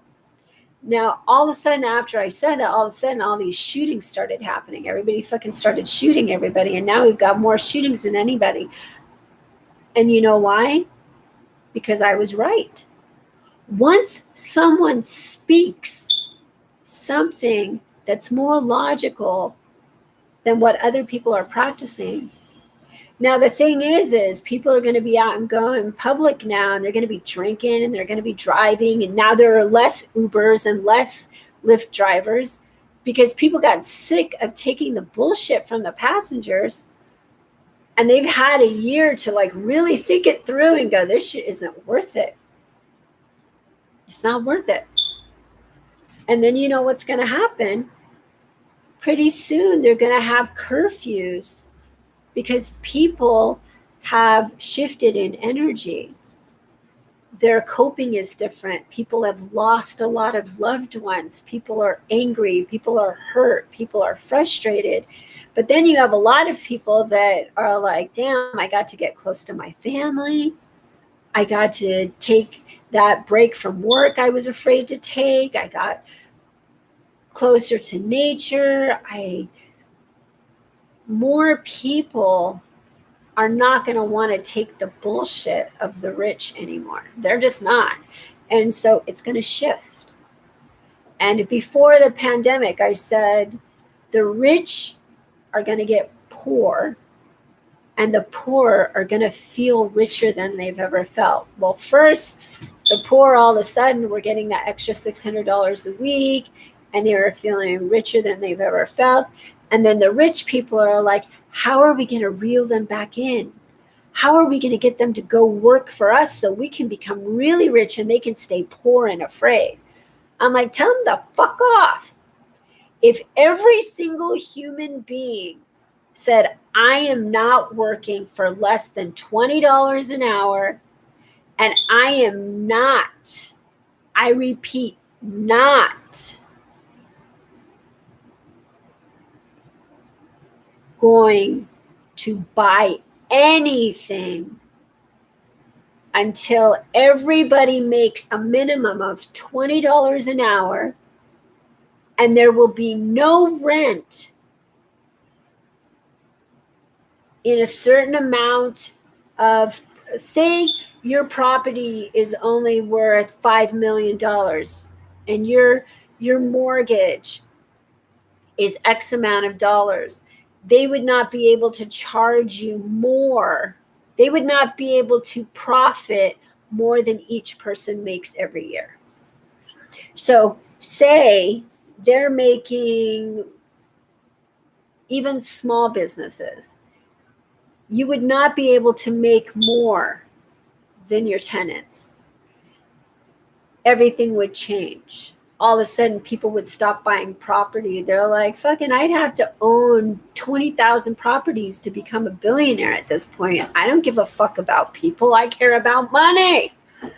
If they put a cap on everything, if they took car loans and said, we are not allowed to sell a car for more than it costs to make it above us making like $200 off of each car and putting more money in the pockets of the people that build the cars and letting people that buy the cars, nobody would be denied a car loan. And nobody would have to pay a certain interest rate above what they made. I guarantee everything would shift. And all of a sudden the rich, and if the rich people weren't allowed to do trusts to their children so they didn't have to pay property taxes, and they didn't have all of these, if they had to pay, say they made $20 million and they had to pay an automatic 25% of that $20 million before they even got to write anything off. And then after they write everything off, if they still have $1 billion, then they have to pay 50% of that. Nobody would want to be rich. They'd be, I'm not fucking doing all this negotiation and manipulation to fucking let these poor people have an honest wage. I need them to work for me. I need their self-esteem to be so fucking low that they want to buy $500 shoes and pay me 24% interest on those shoes for the next 5 fucking years of their life. They don't fucking care. They don't care. They've got it so contrived and manipulated so that everyone buys into it. You know what I say? Don't buy anything new unless it's shoes. But for me, like, I buy shoes that are comfort, and that even if they went out of style, they'd be in style for me. I'd still say these shoes have been around for a long time, and these animals that passed away, there's something, like I wear Birkenstocks and I wear Crocs and these loafer things that are super soft, but or flip-flops, and I haven't worn flip-flops in a while. But I don't buy fancy, like, girly high heel shoes because I can't wear them. And I used to buy expensive shoes, but the truth is sometimes they hurt my feet. So now I buy shoes that I can wear for a long time, and I know the resale value. I can sell them secondhand. And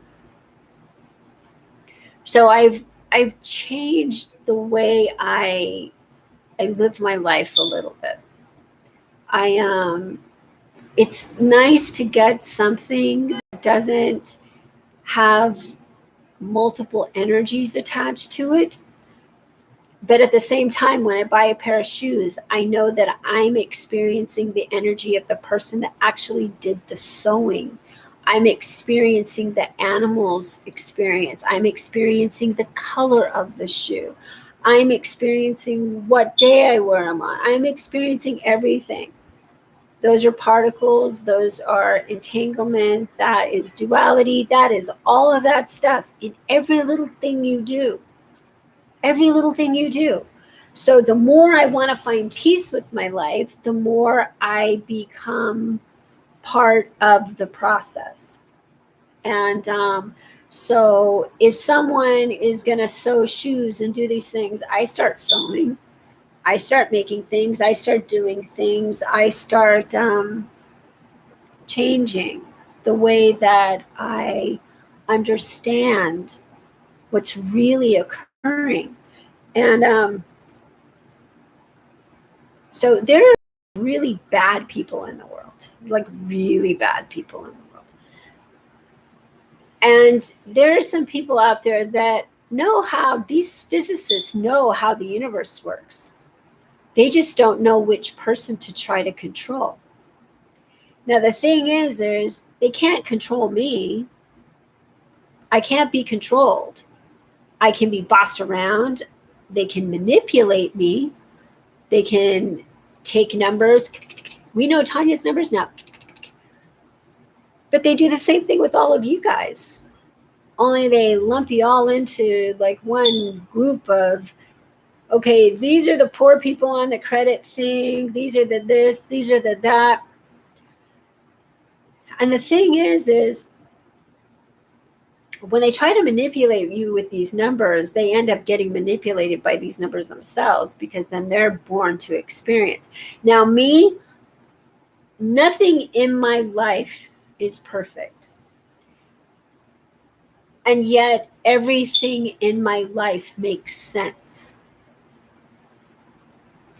I'm not like looking outward going, who has the answers for me? Does anybody have the answer? I am like, so God, okay, I know it's not going to be easy for me to learn this lesson, but I'm sure you're going to teach it to me. So I do rely on God for knowledge, but I'll go scrub the house. I'll earn the money. I'll do what I have to. I used to drive for Uber and Lyft, and I'll do whatever I'm supposed to do to learn what I need to learn. And driving for Uber and Lyft, the thing is I was studying most of the time. Once I started understanding what I was studying, like addresses, street names, that were happening in the news, how I got fired from Uber because some woman said that I was dangerous because of the way I think. And then another woman said I was dangerous because of the way I think. And then guess what happened? COVID happened right after. And then you know what happened? I got to go on unemployment. I was like, fine, then you drive yourself around, because I got fired from Uber, and because I wasn't legally able to get unemployment, COVID happened, and then I was legally able to get unemployment. And you know what? I got a vacation that I never had. Like, I didn't get to take vacations. Since 2005, I haven't been on a vacation. I haven't gone anywhere or done anything.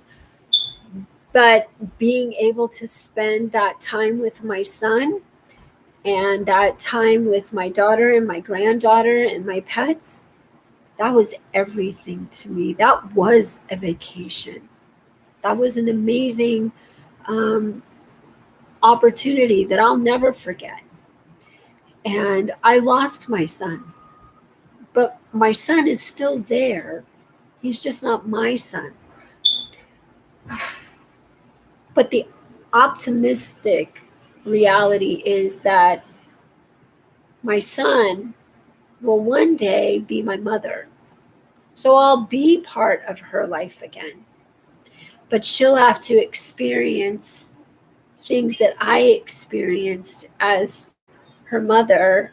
She'll experience, and which means I will have to pay for the sins of Marilyn and Isaac Newton and everyone else I've been, and what my children experienced through me. So I miss my son, but I also get to see the reality of my son's soul through this little girl, and know that my son chose his path. He chose the reality that he wanted. And so just like me, I chose my reality. So I don't want sympathy. I don't want pity. I'd really like understanding. And these physicists, I really wish they would work with me instead of against themselves. They're working against themselves.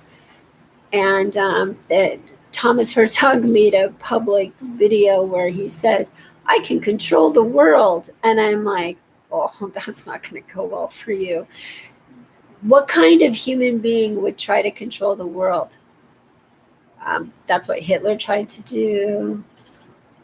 That's what a sociopath would try to do. I'm not trying to control the world. I'm like, nope.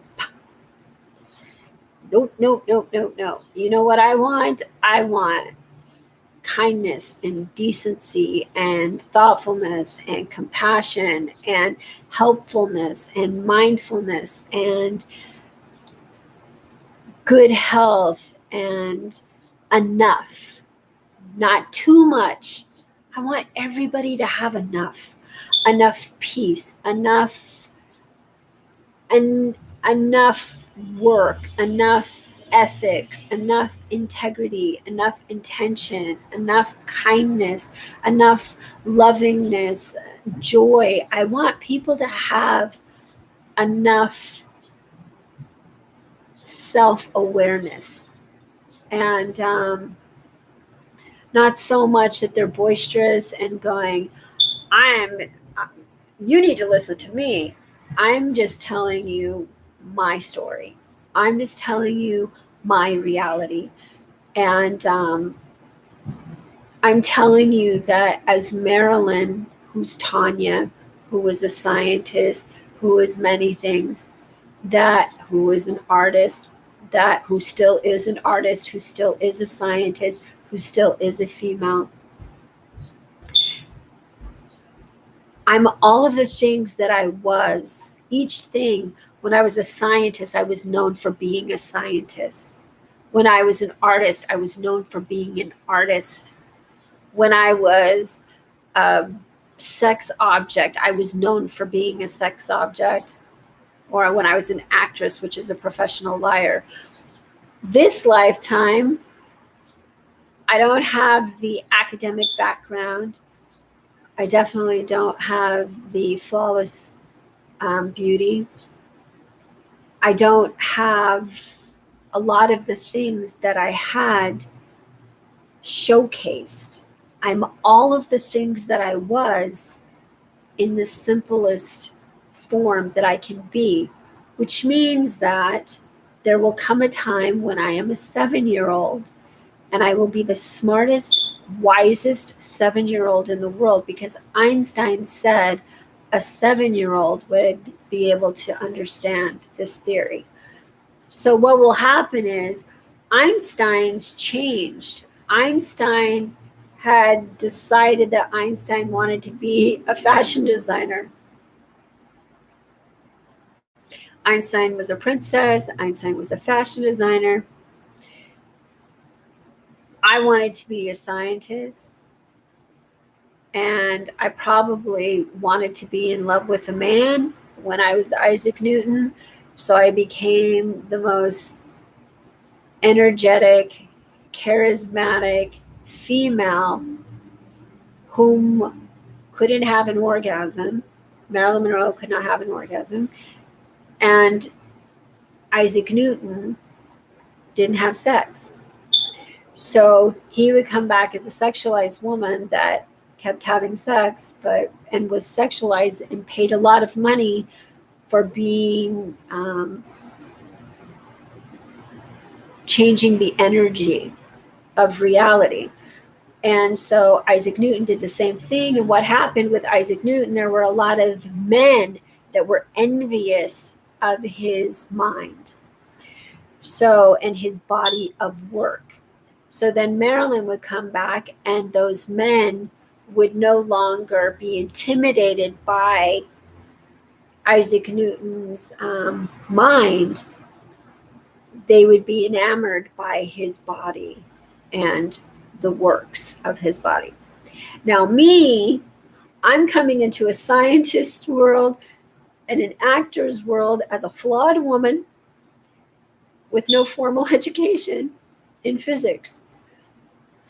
And in my life, I was in love for a very long time with a very prominent, wealthy young man.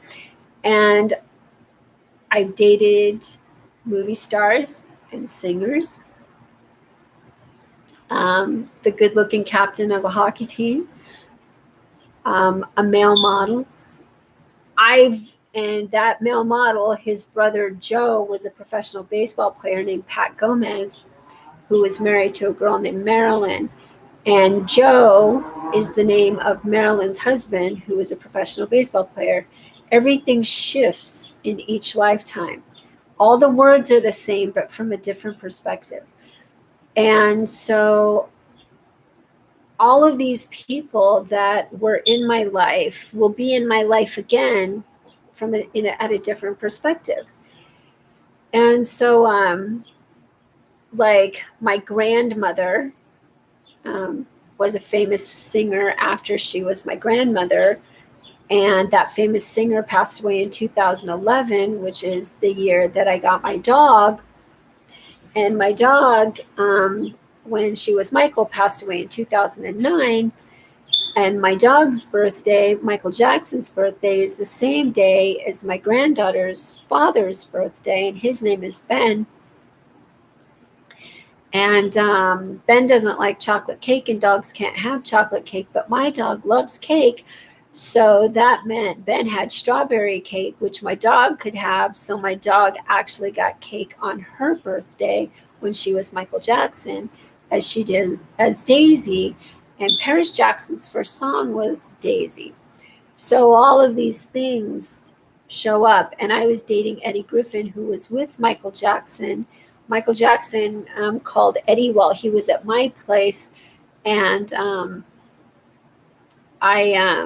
and it was when he was filming the Osbourne Christmas special. Now that aligned this year, and Sharon Osbourne lost her job on The View. And all of these things tell part of the story. It's all a language. And so I know that these scientists believe they understand this language, but if they did, they would contact me and communicate with me directly before they involve me in their equation. And they wouldn't have had access to those numbers if I didn't send them to Stephen Hawking. So, and Stephen Hawking passed away, and Stephen Hawking is now my daughter's dog, and his name is Dude, and he was named after the dude in The Big Lebowski. Now, Stephen Hawking was enamored by Marilyn Monroe and said she was so magical he wanted to put her photo in his book. He did not know that I was Marilyn Monroe in my past life, and he didn't know that I was Isaac Newton. So that is why he felt so connected to Marilyn Monroe. And Stephen Hawking was diagnosed with ALS in 1963. And as he began losing his ability to walk, my club foot was getting healed, and I was able to not have surgery anymore. And also, I can't remember he's a physicist. Is Michio? I don't remember what, Kaku or something. He wrote this book called The God Equation, and I started reading about it. And the first few minutes, he's just talking about how brilliant Isaac Newton was. And then the universe showed me that he already knew who I was.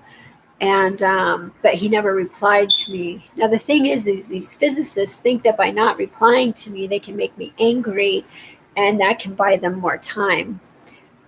They're not making me angry. They're annoying me. And however, it just means that they're impacting the well-being of their current children and their future children. But they're scientists, so they probably don't give a fuck. They're like, it's all relative. It's all going to happen anyway. But I am, sorry, I'm looking at my Poshmark. I also sell my clothes secondhand on Poshmark. So what I know is a lot, and what I understand, I still learn the many different meanings of it. I'm still learning. I'm still a student. This is not something that you learn overnight. And I've only been studying physics since 2000,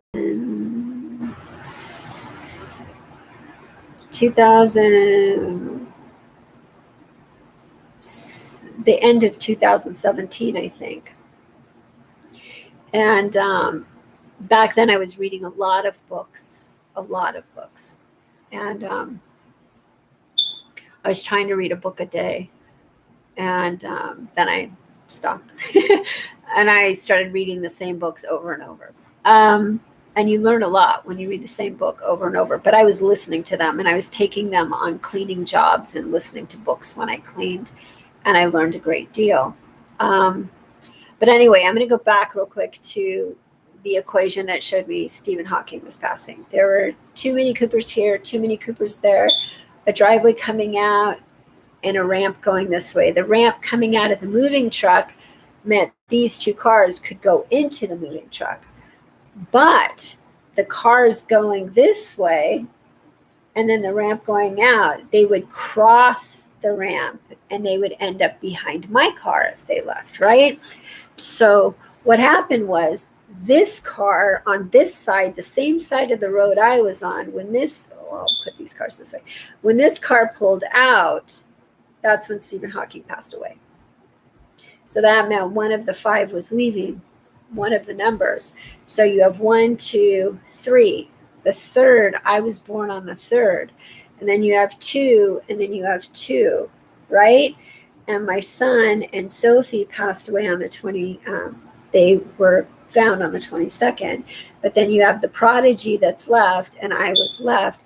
And then my car, which was in my daughter's name, and I didn't make the payments anymore, that car was forfeited. So everything, every number, everything is part of the equation. And everything in life, there's a logical explanation. So, but when Luke Perry passed away, his son Jack was 22. And my son Noah was 22 when he passed away. And when my son Noah passed away with his friend Sophie, Luke Perry's daughter Sophie was 20 years old. And my son's friend Sophie was 20 years old. Then you have this toy called Sophie the Giraffe.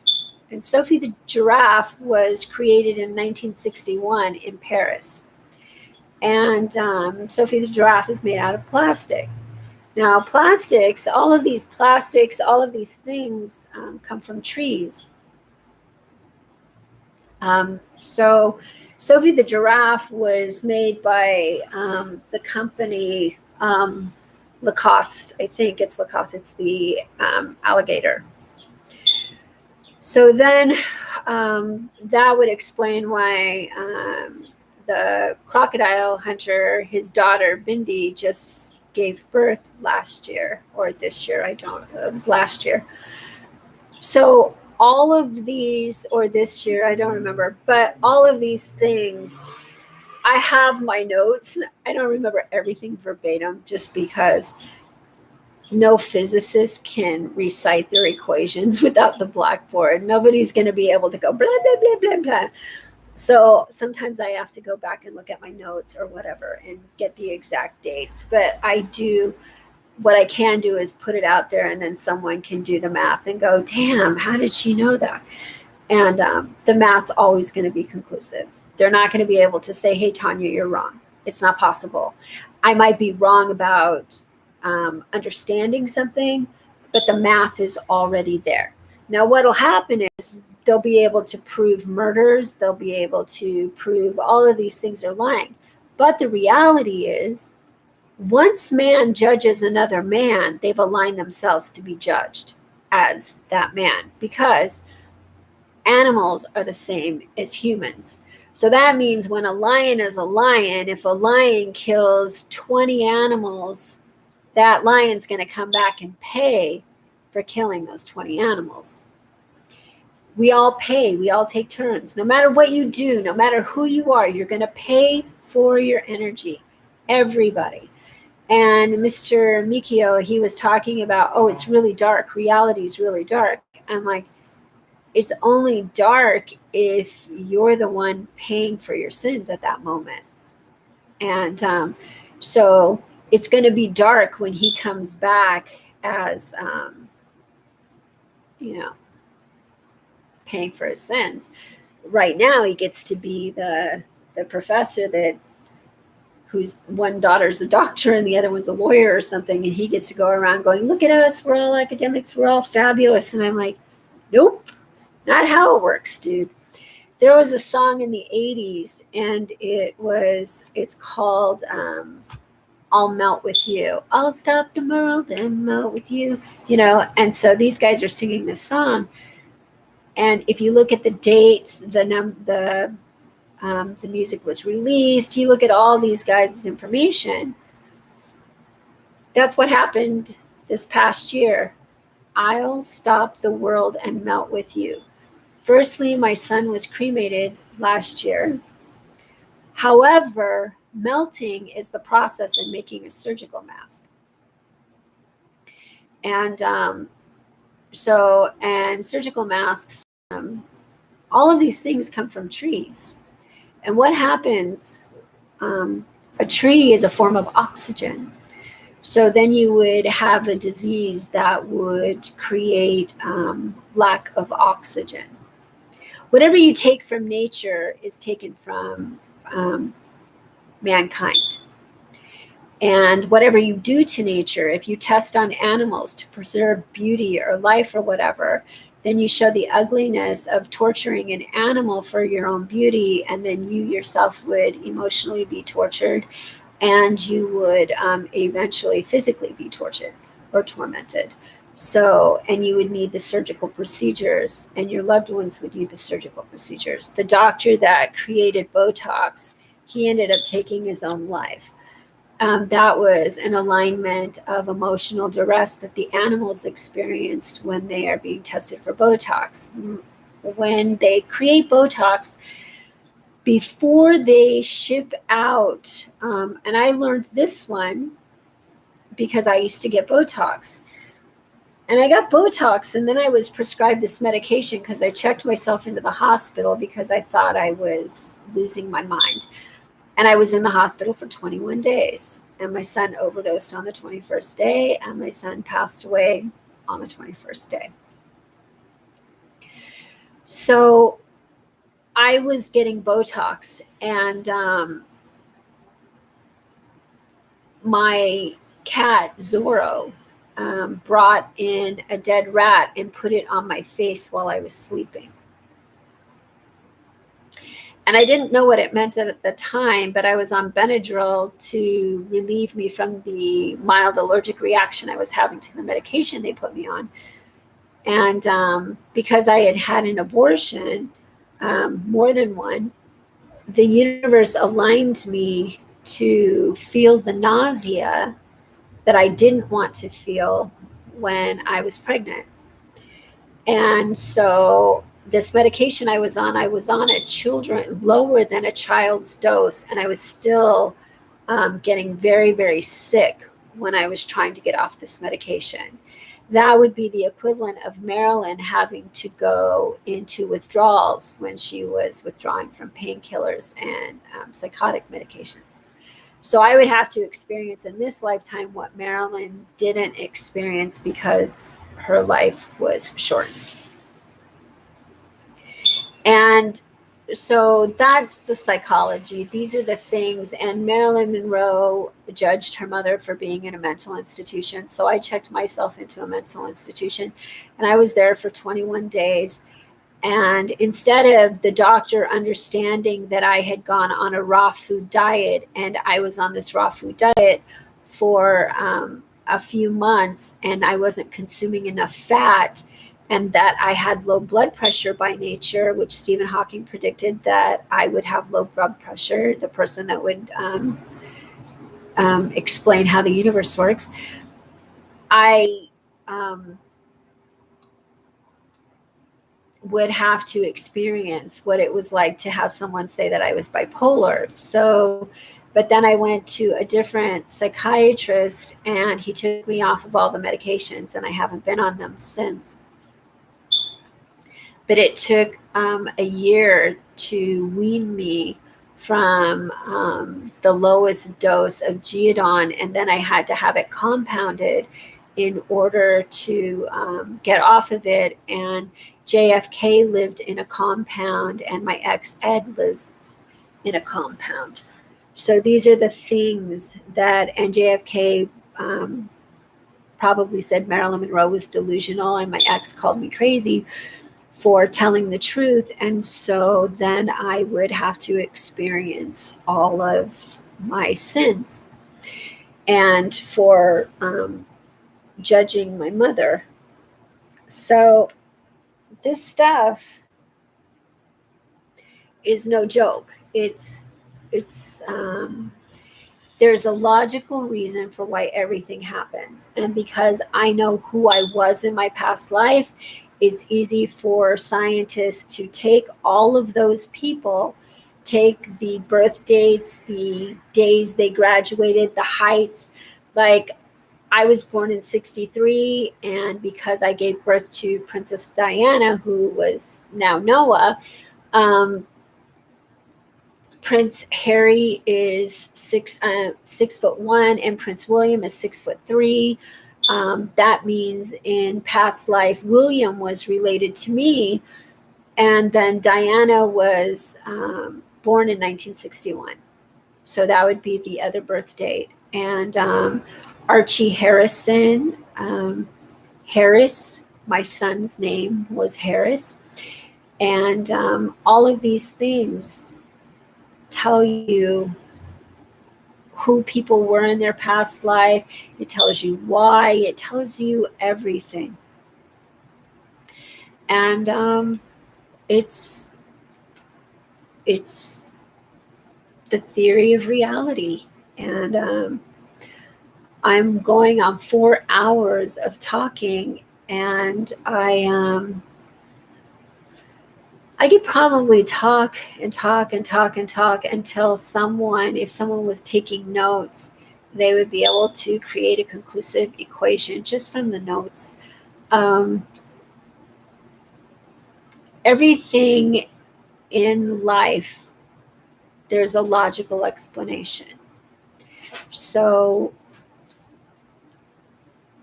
try to be forgiving. Try not to be judgmental. Make an effort when something isn't going your way. Try to find your hypocrisy. Try to think about, like, say I work for someone and they don't pay me. I think about what I did where I didn't pay someone, or if I didn't pay enough, or if I worked and I didn't claim it on my taxes, the universe would make me pay it back. Say if you park in a handicap parking zone, there's going to come a day where someone is going to need a parking space that you're going to have, and maybe they're not handicapped because all the handicap spots are taken, but maybe that day you parked in the handicap spot, either them or someone else that needed a spot was going to park there, and they didn't get to park there, and you'd end up paying for that parking ticket that you should have gotten for parking there. Everything in life pays back. Now, all of the people that own the cellular phone companies, all of those people in another life will not be able to communicate with loved ones because they won't be able to afford it, and they will get in trouble for stealing energy, oxygen, or something from someone. So what you think you're getting away with, you're not getting away with. Nobody's getting away with anything. And so don't envy the wealthy, because they're actually going to be those that are poor. So say you're like, you see something tragic happening in the world, and you're like, oh, that poor thing, they're so sad. Here, let me give them my old cans of food. I'm going to give them to the homeless. I'm like, why does it have to be an old can of food? Why can't you feed them what you're going to eat, or give them something that they want to eat? But what happens is we go around making these judgments, and we don't realize that our judgments are our fate. And so say you're someone like Bill Gates, and you donate $500 million, and you've got $20 billion. I don't know how much money Bill Gates has, 160 billion or something. And that's all you donate, but you get praise. Look, he donated $500 million. He's so nice. He's so great. Or look, he donated $1 billion.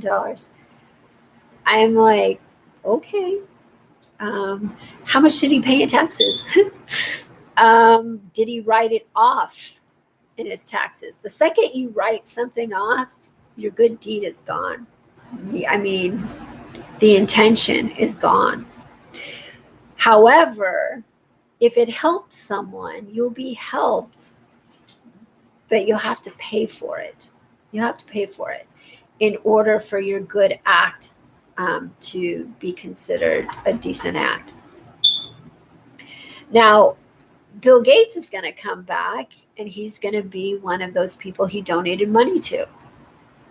So what happens is if you go like, fuck Bill Gates, he doesn't do this, he doesn't do that, like me, I'm like, fuck Bill Gates, he's a dick. I don't think anything special about any billionaire. There's not a fucking billionaire in the world where I'm going to go, oh, you're amazing. You're so good. I just think you're awesome. It's not going to happen. So, but I might say, oh, you're a nice person. You're this. I'm not going to think they're great just because they have $1 billion. Now, if they're a kind, loving, nurturing person and they're helpful and stuff and they're not judgmental and they're just trying to be decent, I'm going to value them as their being. But if someone just walks in the room and goes, oh, I'm a billionaire, and I'm like, you know what you are to me? You're the same value as that guy that has nothing. So I'm going to treat that guy that has nothing just like I'm going to treat you. Hi, nice to meet you. How's your day going? Whatever, I'm going to treat them the same way. Hey, can I get you a glass of water? Can I do this? If it's available, whatever. Now, if they treat me like an asshole and I know that next lifetime I'm going to be the billionaire, only I won't have $1 billion because I will have utilized all of my income to create some kind of sustainable reality that helps many people and animals and nature. That's what I want. I want to contribute, and I don't have to be a billionaire. Maybe I'll come back and I'll feel like the richest person in the world because my life will be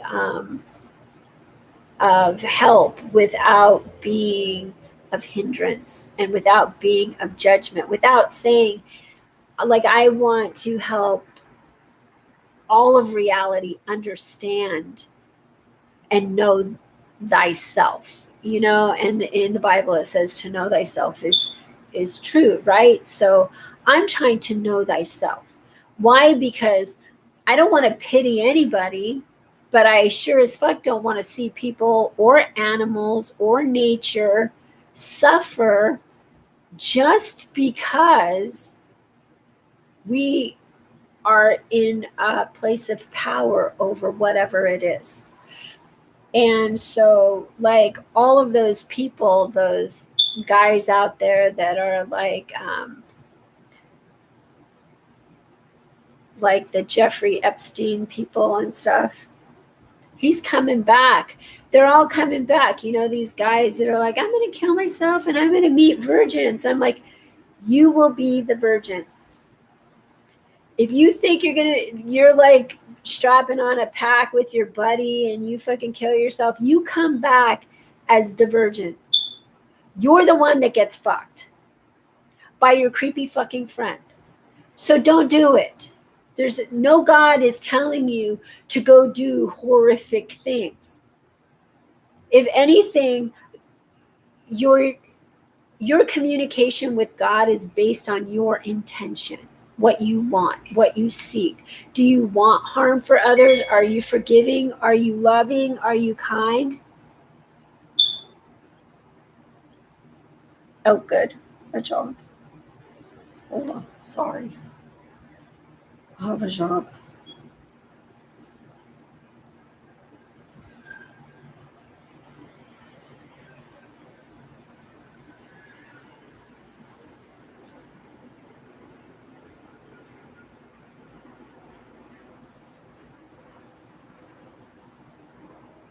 Okay. So the reality is Look at your intention. Why do you want what you want? Why do you want what you want? If I've learned anything, I want patience. I want kindness. I want to be a good, loving reality.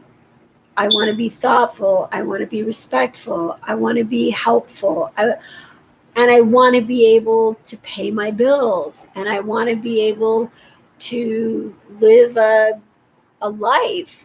But ultimately, I'd like to live a life where we didn't have bills,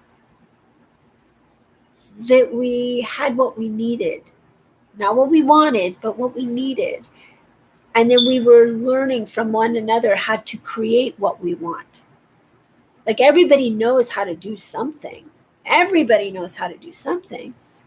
So if we were all teaching each other how to do something or how to experience it, but no, it doesn't work that way. I'm sorry, I can't save your life unless you have insurance because I don't want to get sued. And I'm like, well, you shouldn't try to play God or Jesus if you're not trying to be sincere.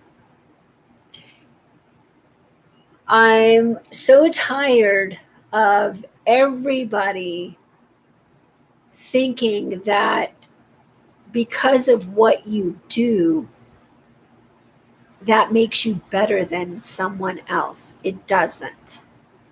It doesn't. I'm not better than anybody. I might be kinder than some. I might be more thoughtful than many. I might be helpful than most. But I sure as hell am not better than anybody. I'm not better than any single life out there. But I might be some other things that might be helpful to someone that needs it. But when you go through and you think because you're better than, all of a sudden the universe will show you all kinds of stuff that'll make you resentful. And then all of a sudden you're not better than, you're more bitter than. You're like angrier. You get more irritable.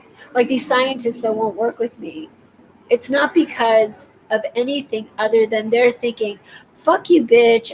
I spent X amount of dollars, X amount of time learning this shit. I'm going to learn more than you. And I'm like, then go study something that wants to be studied. I don't fucking want to be studied by you. I'm trying to study myself so I can tell everybody how it works. And then I can help.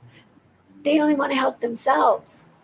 Why do we need to go to the moon? Do you know how many people could be fed? How many animals could be fed? How many forests wouldn't need to be burned down? How many trees wouldn't need to be cut down if they just fucking got rid of NASA, got rid of SpaceX, got rid of all that bullshit to go invade the most innocent parts of God's reality? Like, why the fuck do we need to go there too? Why don't we learn how to work here? Why don't we learn how to be kind? No, people are like, fucking look at me. I'm at a baseball game. I'm like, those baseball players were scientists. Stephen Hawking, before he was Stephen Hawking, he was a music composer. And he composed this piece of music called The March. The March you've heard in sporting events. Queen used it in We Will Rock You. We will rock you. That is why Stephen Hawking became like a piece of music. He became this consistent robotic movement because music, if played to perfection, it is consistent in movement. That is why Stephen was able to get them to build this computer for him, because he created this music that is consistently used in sporting arenas, which means it's changing people's energy, which allowed him to be Stephen Hawking, which allowed him to live longer than anybody else with ALS, which allowed him to now be this really cute dog named Dude. And Dude is loved. That dog, just like, he's the most loving dog. He likes to bark. But I don't blame him. He was Steven. And now he wears a bark collar instead of a trach tube. But he is a beautiful, loving, kind, funny, little, just lovable character. And he's so loving. And so I see who Steven was through this dog. And he had a lot to say. And this dog's just talking, blah, blah, blah, blah. The dude likes to bark. And so, but my daughter loves that dog. She loves that dog. My granddaughter, I love that dog. That dog loves me. That dog sees me. He's like, I love Grandma. But that's because Steven loved Marilyn Monroe. So he was aligned to be part of the family from a different perspective. All of these things in life that we learn are lessons. And Steven believed that humans evolved from animals. He didn't understand that we manifest into the energy that Steven needed to be taken care of when he was Steven. Therefore, he's evolving again. So he needs to be taken care of as dude.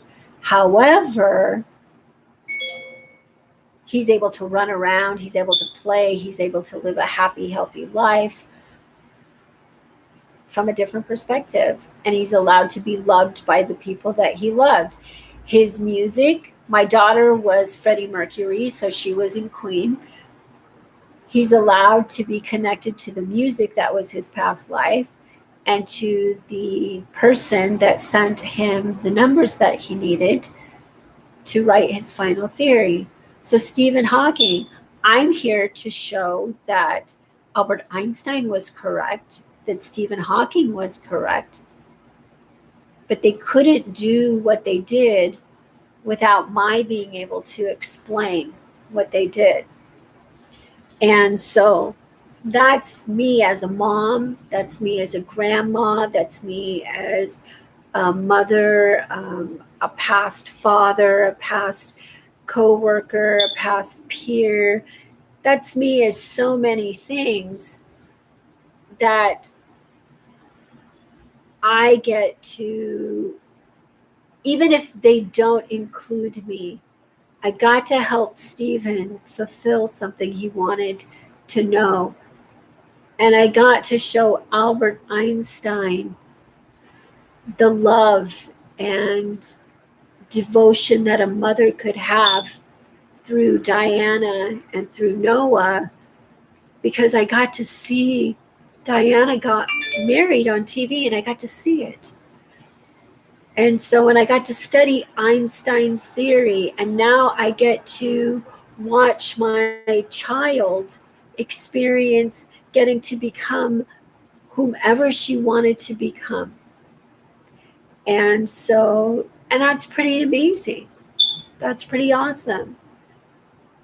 And I got that by wanting to know myself, because knowing myself meant I no longer needed validation. I needed to respect myself. And that's a process, and it takes time. It doesn't happen overnight. You don't just change who you are overnight. You might change your process of interpretation overnight, which means you take accountability for your energy, and then you stop blaming everybody. And once you stop blaming everybody, you want to be part of something that you know is much more productive and loving and kind and thoughtful, without being cultish and not judging cults, but without dictating how others should live their life. I'm not dictating how you should live your life, because your soul is meant to experience what your soul is experiencing. My hope is to just teach you that once you start being accountable for your energy and you understand logic, you spend more time knowing yourself and less time being resentful or pitying anyone or judging, or you spend less time being hypocritical, and you become more peaceful. And when you become more peaceful, the rest of the world might seem more chaotic, but you'll see it slowly evolve. Which there's a um, professor at Harvard, Steven Pinker, and he's a little right. I mean, he's got a long way to go with understanding his work, but he understands that your mind is your reality. But he also doesn't understand what that means, because I've read enough of his work to know. But I value his work. But at the same time, he still has a little bit to go. But I could help him. I could help any psychologist better understand their patients, and any psychiatrist better understand what bipolar disorder actually is. Um, I can help anybody understand anything, but it's your intention that allows you to learn about yourself. Like, what is it you really want from life?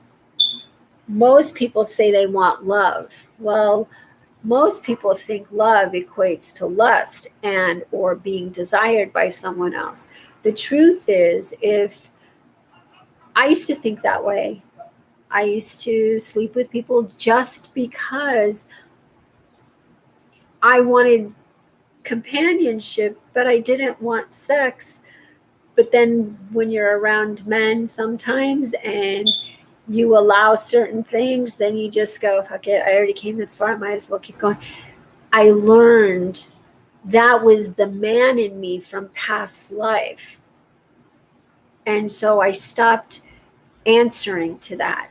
And I started answering to what makes me feel better about myself.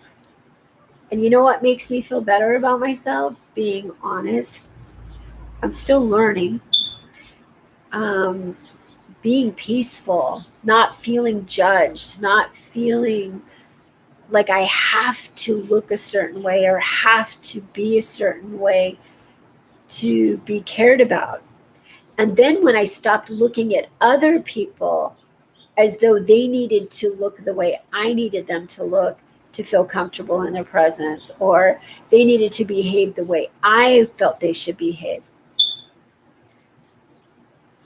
I attracted different energy. But not all of it was good, because then I had to pay for the energy that I put out there. So that energy you put out there always comes back to you. Always. If you're in your kitchen and you're cooking and you sneeze on your food and you're like, still feed it to your family, you're like, oh, okay. Or your dog or your cat or your dog is going to sneeze on your food. Your family's going to sneeze on your food. Or someone in a restaurant might sneeze on your food. And then the universe will say, okay, didn't you just make out and have sex with a total stranger? You just shared bodily fluids with a total stranger. But you're going to sue this restaurant because that guy sneezed on your food. That shit's going to come back to you. And then someone that you're sleeping with is going to sue you. Everything comes full circle. These are all of the different variations of particles in motion. Every action, reaction, every thought, every single thing is a particle. And then you call it duality. And like Prince Harry experienced what Noah experienced, and Noah experienced what Prince Harry experienced. All of these things. Diana, when she was pregnant, she got upset and she flung herself down the stairs. when I was pregnant with Noah, the day I gave birth, I was going up the stairs and I hemorrhaged, and they had to sedate me, and they did a C-section to sedate me in case Noah passed away. They didn't want me to be traumatized. These things all aligned, but because Marilyn Monroe died of an overdose, I would have to have drugs in me when I was giving birth to a child that would end up being a drug addict, that would end up dying from drugs. All of these things explain why everything happens. What I was very fortunate at was not excluding myself from the equation.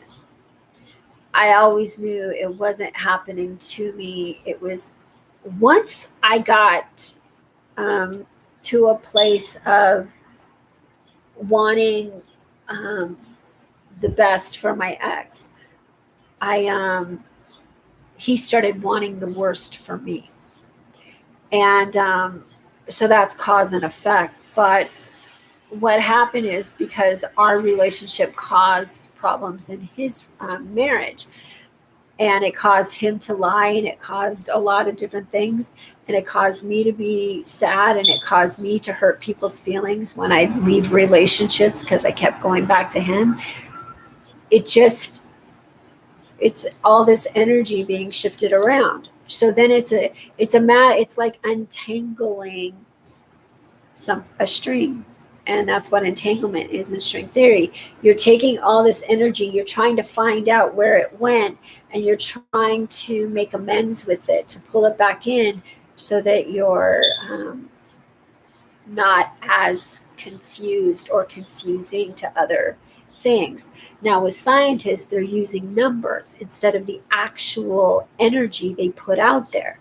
They're trying to manipulate these numbers, and while they're spending billions of dollars on these machines and time and energy, and they're not spending it with their family, then they're evolving into not having family and finding peace. And that's when you would become something like a monk or a nun or a priest, or you would become a person of intentional manipulation of intention. Like the Dalai Lama believes that he'll come back reincarnated as the Dalai Lama again. That's not going to happen. The Dalai Lama will eventually come back, and he will have a family. He will have a hard time managing money because he's never had to manage money. It will not be the same. He will be the people that he speaks to. He will be the one seeking wisdom instead of having wisdom that was taught to him from a child. So this is how it works. And the Dalai Lama said that the person that would have infinite wisdom would have to be attractive. I take photos where I'm attractive in the photos. That's as good as I got, because what happens is, once this progresses, and once my awareness is known, and once math can figure out who I am in each lifetime, just like anybody, they'll be able to find anybody, it will lose its appeal of ego, and then it gains hey, we're all equal, and people will slowly become more evolved spiritually. And they're starting to understand this in physics. It's more spiritual, and it is very spiritual for me, in as much as my spirit is my soul, in as much as my soul is connected to God, in as much as I don't want me to be traumatized, I don't want God to be traumatized. In as much as I don't want God to be traumatized, I don't want any of God to be traumatized. In as much as I don't want any of God to be traumatized, I don't want my children to be traumatized. And it just keeps going, and it's everywhere. So that is why they say put God first. Everything is God. So that means you're supposed to think of all energy. And when you think of all energy, and you try to be logical. Now, it's not always going to happen, because there are times when you weren't logical. I wasn't logical. So that means we would evolve into learning tolerance and patience and logic. So once you understand what logic really is, you can change your life. And So anyway, I'm gonna let you guys go. See you later. This is a long thing. See you later.